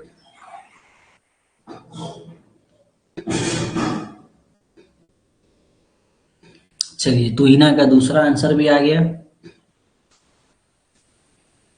रौनक का भी आ गया, तो तुहिना, रौनक और तमन्ना का भी आ गया, महवेश का भी आ गया, सानिया का नहीं आया अभी, दोनों ही सानिया का। जल्दी से आ जाइए आप लोग भी। हाँ, टाइम तो लगेगा, जब टाइम लगेगा ऐसा आपको टाइप करने में, तभी तो याद होगा ना।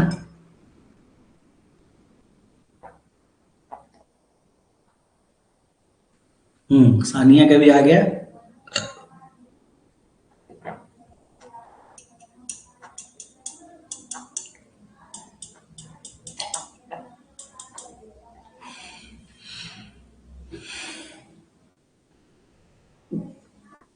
ओके, एक सानिया का तो आया है, एक और सानिया है, उनका नहीं आया अभी, इंतजार। अच्छा, आ गया, ठीक है, उनका भी आ गया।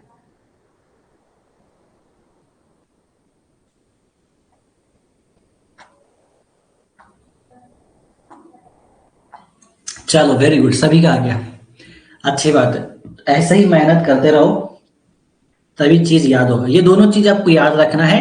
और हमको उम्मीद है कि एन और जेड का मतलब पता होगा आपको। एक बार वो भी जरा चैट में बता दो, एन का मतलब क्या है और जेड का मतलब क्या है, बताओ तो सभी का सब एकदम फटाफट से। पता चला फॉर्मूला याद है, एन और जेड क्या है वही नहीं पता, तब तो फिर गोलमाल हो जाएगा। बताओ बताओ, एन और जेड क्या है इस फॉर्मूला में, दोनों में सेम ही है एन और जेड का मतलब, बताओ तो।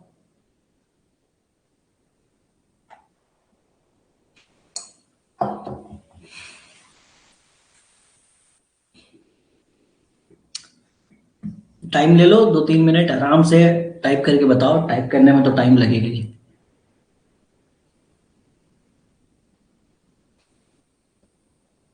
नंबर ऑफ शेल, ठीक है, एन का मतलब तो नंबर ऑफ शेल है, जेड का मतलब?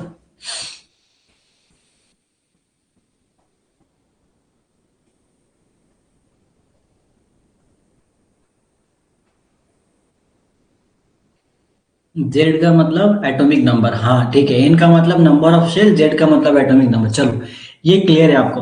मतलब अगर आपको एन की जगह पे अगर बोल रहे हैं कि सेकंड नंबर ऑफ सेल का आपको निकालना है, तो आप आराम से निकाल लोगे, एन का जगह 2 पुट करके। देखना है किस आइटम का निकालना है, बस ये चीज है। ठीक है, चलो अब थोड़ा सा और हम यहाँ पे आगे चलेंगे, तो एनर्जी के बारे में बात करें। एनर्जी के बारे में बात कर लेते हैं। 3 चीज उन्होंने बताया था, एक आपका रेडियस, और एक आपका वेलोसिटी। अब एक एनर्जी के बारे में बताया कि एक पर्टिकुलर, क्योंकि उन्होंने ये बोला था ना, उनका ये सिंपल सा बोलना था कि भाई क्या है, ठीक है, हाँ, number of shell atomic number हो गया। तो यहाँ पे हमारे ये जो साहब थे, बोर साहब ने क्या बोला कि एक जो इलेक्ट्रॉन है वो एक पर्टिकुलर ऑर्बिट पे घूम सकता है, और उस पर्टिकुलर ऑर्बिट का, हर एक ऑर्बिट का अपना एक एनर्जी है। तो लोगों ने बोला कितना है, तो बोर ने बोला आओ मेरे घर चाय पे बुलाते हैं, चाय पानी पियो साथ में यार, बिस्किट टिस्किट खाएंगे उसके बाद बताएंगे। ऐसे क्या मजा, मतलब ऐसे तो कौन आता है पूछने के लिए, आओ बैठो चाय पानी पियो उसके बाद बताते हैं। तो ले गए उनको, थोड़ा नाश्ता वास्ता कराया, थोड़ा सा चाय पानी में नमक थोड़ा ज्यादा डाल दिया था उन्होंने चाय में, तो लोग गुस्सा भी हो गए। खैर ठीक है, लेकिन आंसर दे दिया उन्होंने। तो कितना दिया वो पता करते आइए। तो उन्होंने बोला एनर्जी कितना होगा। तो देखो एनर्जी दो तरह की होती है, ये तो आपको पता ही होगा। एक एनर्जी होता है हमारा पोटेंशियल एनर्जी, एक है काइनेटिक एनर्जी। वैसे और भी तरह की एनर्जी है हमारे पास, लेकिन जब यहाँ पर इलेक्ट्रॉन घूम रहा है ना, इसके पास दो तरह की एनर्जी है और हमें दोनों ही निकालना है। क्योंकि इलेक्ट्रॉन के पास है नेगेटिव चार्ज, ये है पॉजिटिव चार्ज। अब दो कोई मास बॉडी हो या दो कोई पार्टिकल हो, तो उनके बीच में एक पोटेंशियल एनर्जी तो लगेगा ही लगेगा। और कोई भी चीज अगर मूव कर रहा है तो उसके पास क्या होगा, यहाँ पे इलेक्ट्रॉन के पास काइनेटिक एनर्जी भी होगी, क्योंकि इलेक्ट्रॉन मूव कर रहा है। इसमें आई होप कि किसी को कोई भी डाउट नहीं होगा, ये काइनेटिक एनर्जी और पोटेंशियल एनर्जी के ऊपर, ठीक है। तो यहाँ पे अगर हम एक इलेक्ट्रॉन का टोटल एनर्जी का बात करेंगे, total energy of an electron, वो कैसे मिलेगा, वो हमें मिलेगा kinetic energy plus potential energy को ऐड करके। तो बारी बारी हमें दोनों का एनर्जी चाहिए होगा। चलो मैं फाइनल रिजल्ट बताता हूँ, डेरिवेशन से हमें मतलब नहीं है। तो काइनेटिक एनर्जी जो हमारा है उसका वैल्यू जो कुछ आता है वो कुछ सॉरी, तो काइनेटिक एनर्जी का हमारा वैल्यू आ जाता है 13.6। ये कांस्टेंट नंबर मिलेगा आपको, 13.6 रहेगा। और इसके साथ में आपको देखने को मिलेगा Z²/n²। ये है आपका काइनेटिक एनर्जी। अब पोटेंशियल एनर्जी की अगर हम बात करें तो पोटेंशियल एनर्जी इसका डबल मिलता है, वो माइनस में आता है, वो भी -2 इंटू 13.6 Z²/n²। ये हुआ पोटेंशियल एनर्जी। अब इन दोनों को हम ऐड कर देते हैं, चलिए ऐड कर देंगे। तो इन दोनों को ऐड करने के बाद हमें एक सुंदर सा रिजल्ट मिलेगा। तो यहाँ पे हम पुट कर सकते हैं काइनेटिक एनर्जी कितनी है, 13.6 Z²/n² माइनस पोटेंशियल एनर्जी कितनी है हमारे पास, ये प्लस जब माइनस का साइन आ जाएगा, माइनस है, तो -2 इंटू 13.6 Z²/n², ठीक है। तो यहाँ पे सिंपल कैलकुलेशन है, देख लो, ये एक पीस है और ये दो पीस है, दोनों को जब घटाएंगे तो एक पीस बचेगा, दो में एक पीस जाएगा तो एक पीस बचेगा। ओवरऑल रिजल्ट आता है -13.6 इंटू Z²/n²।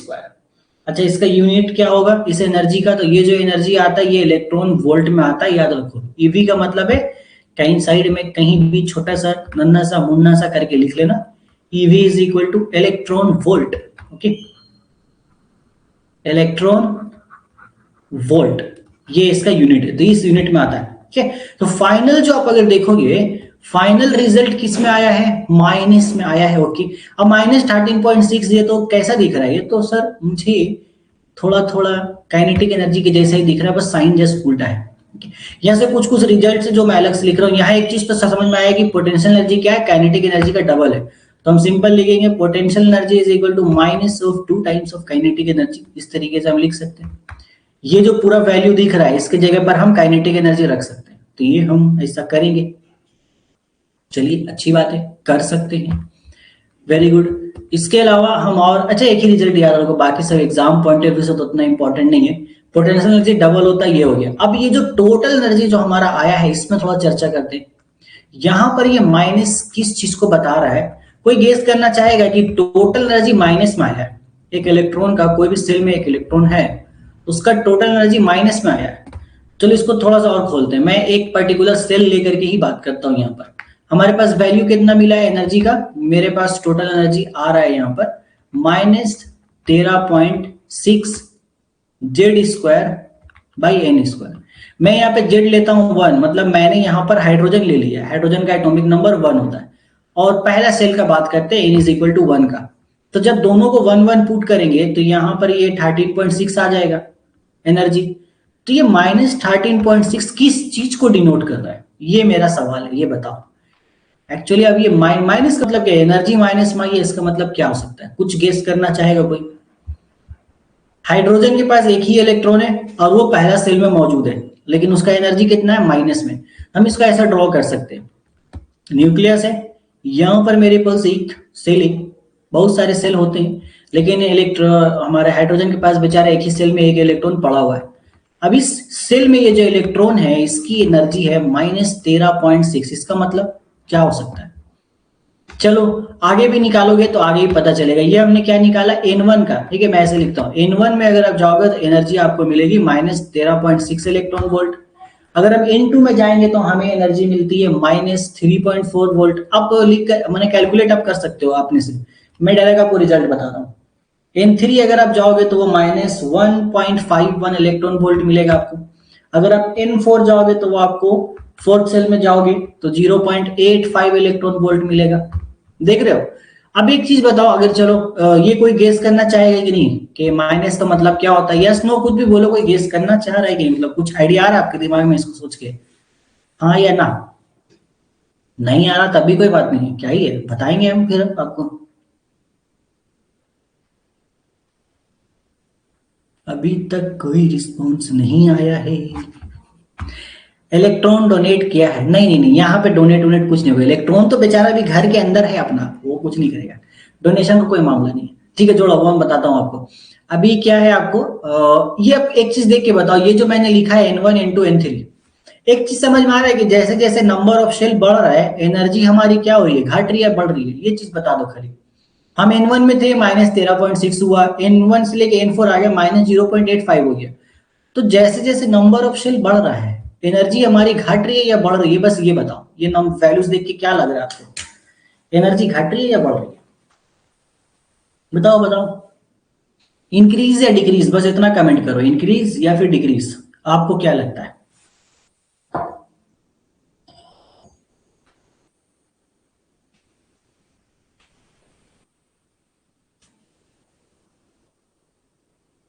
एनीवन, इंक्रीज और डिक्रीज?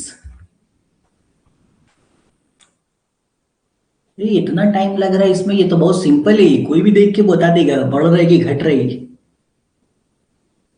ये तो कोई भी देख के बता देगा कि सर एनर्जी जो है वो तो बढ़ रही है।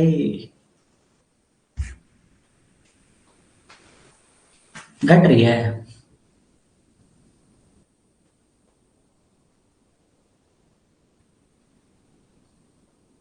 ठीक है, आगे आने दो, देखते हैं।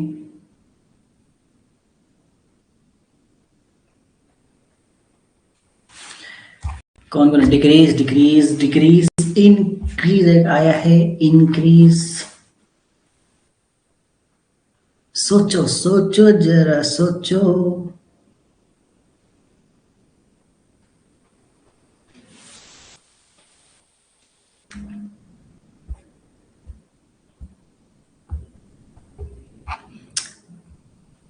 एक्सप्लेनेशन देना चाहोगे इंक्रीज? अगर इंक्रीज आप बोल रहे हो तो इंक्रीज क्यों बोल रहे हो बताओ।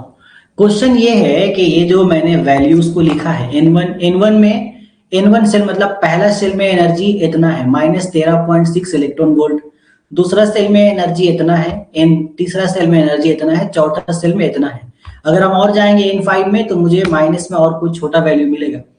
तो ये मुझे ये बताना है, क्योंकि यहाँ पे माइनस है, अदरवाइज अगर कोई ऐसे देख के बोलेगा तो सीधा हम बोल सकते हैं कि डिग्रीज और, बट माइनस साइन यहाँ पर है। तो ये क्या समझ में आ रहा है आपको, घट रहा है या बढ़ रहा है, ये आपको बताना है।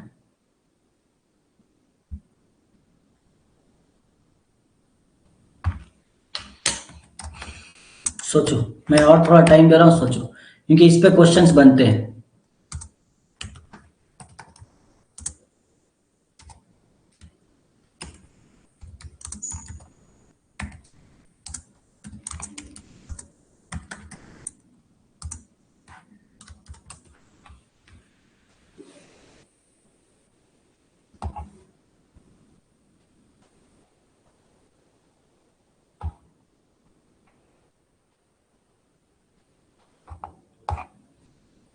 -8 इज ग्रेटर देन -13, यस सही है, ये इंक्रीज होगा। चलो इतना तो अच्छा है, उम्मीद है इतना आप क्लियर है कि इंक्रीज होगा। ठीक है, हाँ बिल्कुल, तो आपका वैल्यू इंक्रीज ही होगा। सब अभी एक लाइन पे आ चुके हैं, है ना। हाँ, माइनस में कम वैल्यू लार्ज होता है, सही बात है, क्योंकि -1 हमारा -3 से बड़ा हो जाता है ना। यही बात है, तो -0.85 एक बड़ा वैल्यू, मतलब जैसे जैसे आप सेल में ऊपर की तरफ जाओगे तो एनर्जी ज्यादा होती है। अब इस चीज को थोड़ा समझते हैं, फिर लेक्चर बहुत हो गया, अब सम अप करेंगे इसको।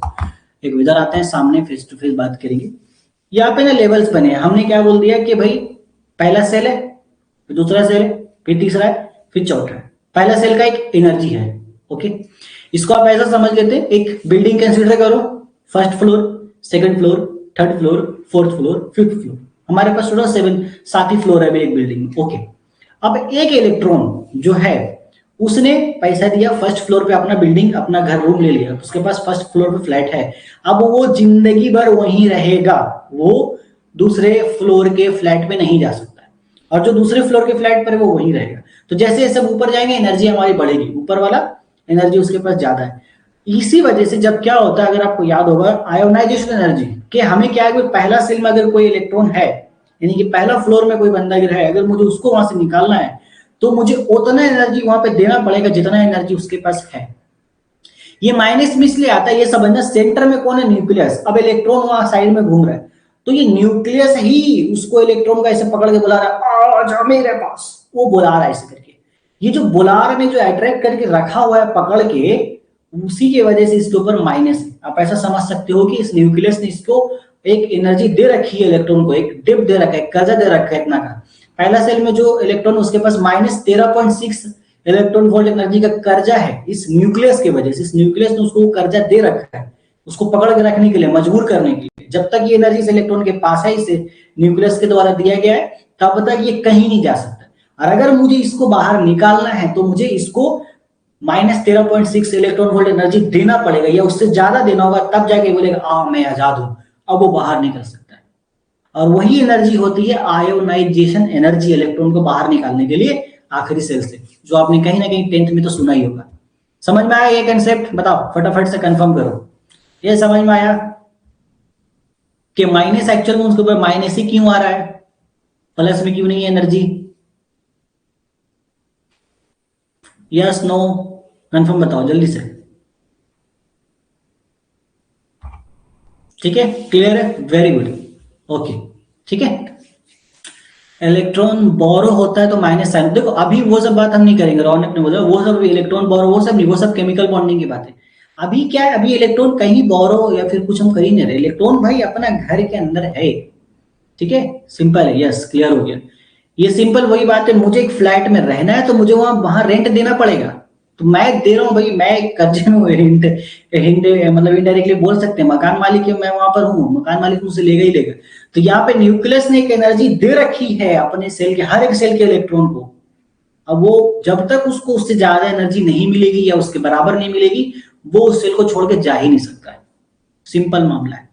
अब यहीं से क्या होता है, जैसे जैसे हमारा इलेक्ट्रॉन सेल से दूर जाएगा, अब एकदम 7 सेल में कोई है तो उसको, उसके पास एनर्जी सबसे ज्यादा है, लेकिन वो क्या है, वो दूर बहुत हो चुका है, तो उसके लिए निकलना आसान हो जाता है यहाँ पर। ठीक है, ओके, चलिए वेरी गुड, यही चीज है। तो अब अगले क्लास में हम देखेंगे यहाँ पर कि इतना तो हमें समझ में आ गया कि अगर किसी इलेक्ट्रॉन को एक सेल से दूसरे सेल में जाना है, पहला सेल में energy -13.6 electron volt, second shell में एनर्जी हमारे पास समथिंग यहाँ पर -3.4 वोल्ट है। तो अगर किसी इलेक्ट्रॉन को -13.6 से -3.4 पे जाना होगा, तो उसको बाहर से कितना एनर्जी लेना पड़ेगा, अराउंड 10 इलेक्ट्रॉन वोल्ट का एनर्जी उसको प्लस में लेना पड़ेगा बाहर से। अगर उसने ले लिया तो उसका एनर्जी -3.4 वोल्ट हो जाएगा, तब जाकर के वो सेकेंड वाले सेल में जा सकता है, ये कंडीशन है। और वो ऐसा होता भी है, हम देखेंगे, इसी वजह से स्पेक्ट्रम बनता है। वो जो हम लाइनिंग पढ़ते हैं कि कलर जनरेट होता है, और इन रियलिटी जो हम अलग अलग कलर्स देख पाते हैं, अलग अलग कलर जो हमें दिखता है, RGB colours, red, blue, green, main तो ये 3 फंडामेंटल कलर्स है, ये इलेक्ट्रॉन के ऊपर नीचे होने से ही पता चलता है। इलेक्ट्रॉन अपना सेल छोड़ के दूसरे के सेल में जाते हैं, कुछ देर रहते हैं, फिर वापस अपने घर में आ जाते हैं, क्योंकि अल्टीमेटली अपना घर सही है, कितना भी दूसरे के घर में घूम ले, तो इलेक्ट्रॉन भी वैसा ही है, जाएगा, घूमेगा, वापस आ जाएगा। ठीक है, या तो उधार लेगा, किसी से उधार लेके घूमेगा, या कहीं से मिल गया तो घूमेगा, वापस आ जाएगा। उस वजह से स्पेक्ट्रम बनता है, वो मतलब colour colour of bands, lines of bands हमें कलर्स का मिलता है डिफरेंट डिफरेंट, उसको स्पेक्ट्रम बोलते हैं। अब वो कैसे बनता है, कितने टाइप्स का बनता है, वो सब हम चर्चा करेंगे आपके थर्ड लेक्चर में। ओके, यहाँ तक कोई दिक्कत परेशानी नहीं है, वेरी गुड। और चलो जाते जाते 2-3 क्वेश्चंस कर लेते हैं बोर मॉडल के, है ना, कर ले क्वेश्चंस, दिखाएं 5 मिनट तो दे ही सकते हो आप, है ना। चलो 2-3 क्वेश्चंस तो कर ही लेते हैं, उसके बाद चले जाना आराम से, और फिर नोट्स तो मिल ही जाएगा आपको। तो अच्छा आइए, स्क्रीन पे क्वेश्चन ये रहा आपकी, ये क्या आपका बोला है, Bohr's atomic model was proposed mainly to explain the failure of Rutherford's model in explaining. तो उन्होंने जो यहाँ पर दिया है, तो किसका एक्सप्लेनेशन खासतौर से दिया, बोर मॉडल ने, ये बताना है। न्यूट्रॉन का discovery, atomic mass, stability of item and hydrogen spectrum. ठीक है, बताओ इतना जो रदरफोर्ड ने एक्सप्लेन किया, उन्होंने सॉरी बोर ने जो एक्सप्लेन किया अपने मॉडल ने, तो उसने किस चीज को यहाँ पे सुधारा था।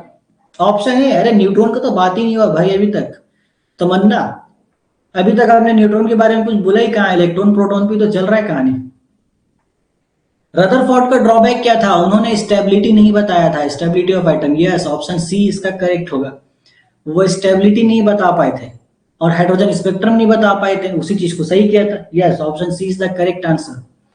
चलिए आगे चलते हैं, option C is the correct answer. Next question on your सस्ता वाला phone is question number 2, Bohr atomic model is strictly applicable to. Bohr atomic model किसका, अच्छा ये मैंने बताया नहीं अभी, एक चीज ध्यान रखना, ये मैं बता देता हूँ, ये भूल कैसे गया मैं, पाप लगेगा मुझे, इतना इंपॉर्टेंट चीज भूल गया मैं।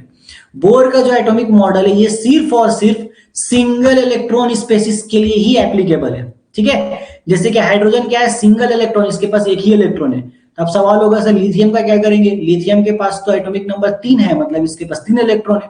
तो कुछ नहीं, इसका मुझे 2 इलेक्ट्रॉन बाहर निकालना होगा, ये Li2+ बनेगा, तब जाके मैं इस पे बोर का जो हमारा एटॉमिक मॉडल वो लगा सकता हूं, ठीक है। क्लियर है, कोई बात नहीं है, ठीक है, हो गया। ये समझ लेना, एक सिंगल इलेक्ट्रॉन स्पेसिस मतलब ऐसा स्पेसिस जिसके पास सिर्फ एक इलेक्ट्रॉन है, उसके लिए ही बोर मॉडल एप्लीकेबल है। ये बहुत अच्छा एमसीक्यू बनता है, हमेशा याद रखना। और यही चीज आगे चल के इनका ड्रॉबैक भी बना। अब भाई किसी, अब सबके पास एक इलेक्ट्रॉन थोड़ी ना है, किसी पर 2 है, 3 है, 10 है, 12, वो लोग क्या करेंगे, अजीब बात है। मतलब इनका बोलने का मतलब है, मेरे अपार्टमेंट में तुमको अगर घर जाइए तो तुम अकेले होने चाहिए, तुम्हारे साथ अगर कोई है तो हम नहीं देंगे रूम रहने के लिए। अब बेचारा तो क्या करेगा, कपल आदमी लोग, सिंगल आदमी तो ठीक है, जैसे कपल लोग क्या करेगा बता, दिक्कत है ना। तो ये थोड़ा सा उनका ड्रॉबैक बना, जो इनके स्टूडेंट ने आके सही किया था, ये ध्यान रखना। क्वेश्चन नंबर 3 में आ जाते हैं हम लोग। तो क्वेश्चन नंबर 3 में हमारे पास जो क्वेश्चन है, बोला जा रहा है which of the following is a single electron species to which Bohr model can apply. तो बोर मॉडल इसमें से किस में से लगेगा, बहुत सिंपल, हाइड्रोजन में लगेगा, सिर्फ वही है, ठीक है। क्लियर है, इसमें 3 नंबर तो आराम से क्लियर ही होगा, 3 नंबर हम छोड़ते हैं डायरेक्ट। अब 4 नंबर का मुझे आंसर बताना। 4 नंबर क्वेश्चन है कि अकॉर्डिंग टू, अरे कहां कहां क्या चला गया, according to Bohr electron can revolve around the nucleus only in those orbits where. बताओ कहां पे घूम सकता है वो, अकॉर्डिंग टू बोर वो किस ऑर्बिट में घूम सकता है इलेक्ट्रॉन, नंबर बताओ। Option A radius is minimum. अरे रेडियस कहां से मिनिमम हो गया भाई, रेडियस का तो यहाँ कोई मामला ही नहीं है। अभी ऐसा कुछ बोला क्या बोर मॉडल ने, बोर ने क्या बोला कि इलेक्ट्रॉन जो है वो एक स्पेसिफिक ऑर्बिट में ही घूमेगा। उसका कंडीशन क्या बताया उन्होंने कि एंगुलर मोमेंटम,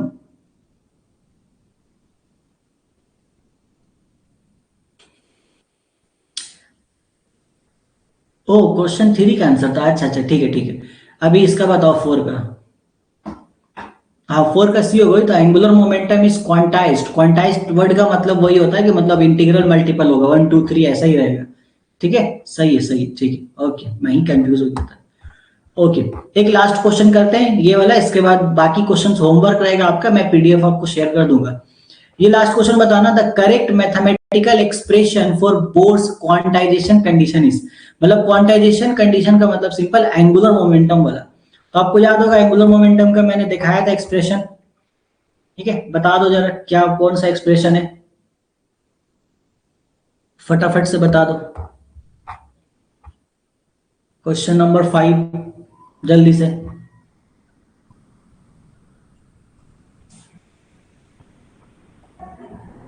क्वेश्चन नंबर 5 का ए,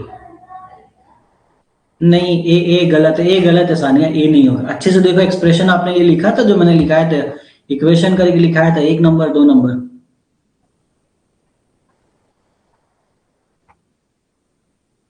होमवर्क मैं बता दूंगा कैसे सेंड करना है, मैं ग्रुप में बता दूंगा एक में कैसे होमवर्क सेंड करना होगा आपको। 5 का सी, m v r is equal to n h upon 2 pi. हाँ ठीक है, 5 का सी m v r is equal to n h upon 2 pi ही होता है। इस पे एकदम कंफ्यूज नहीं होना है आपको, इसका आंसर सी एकदम करेक्ट है। ठीक है, ओके। चलिए तो यहाँ पे हम क्लास अपना एंड करते हैं। बहुत पढ़ लिया हमने, बहुत अच्छे खासा तरीके से पढ़ लिया है।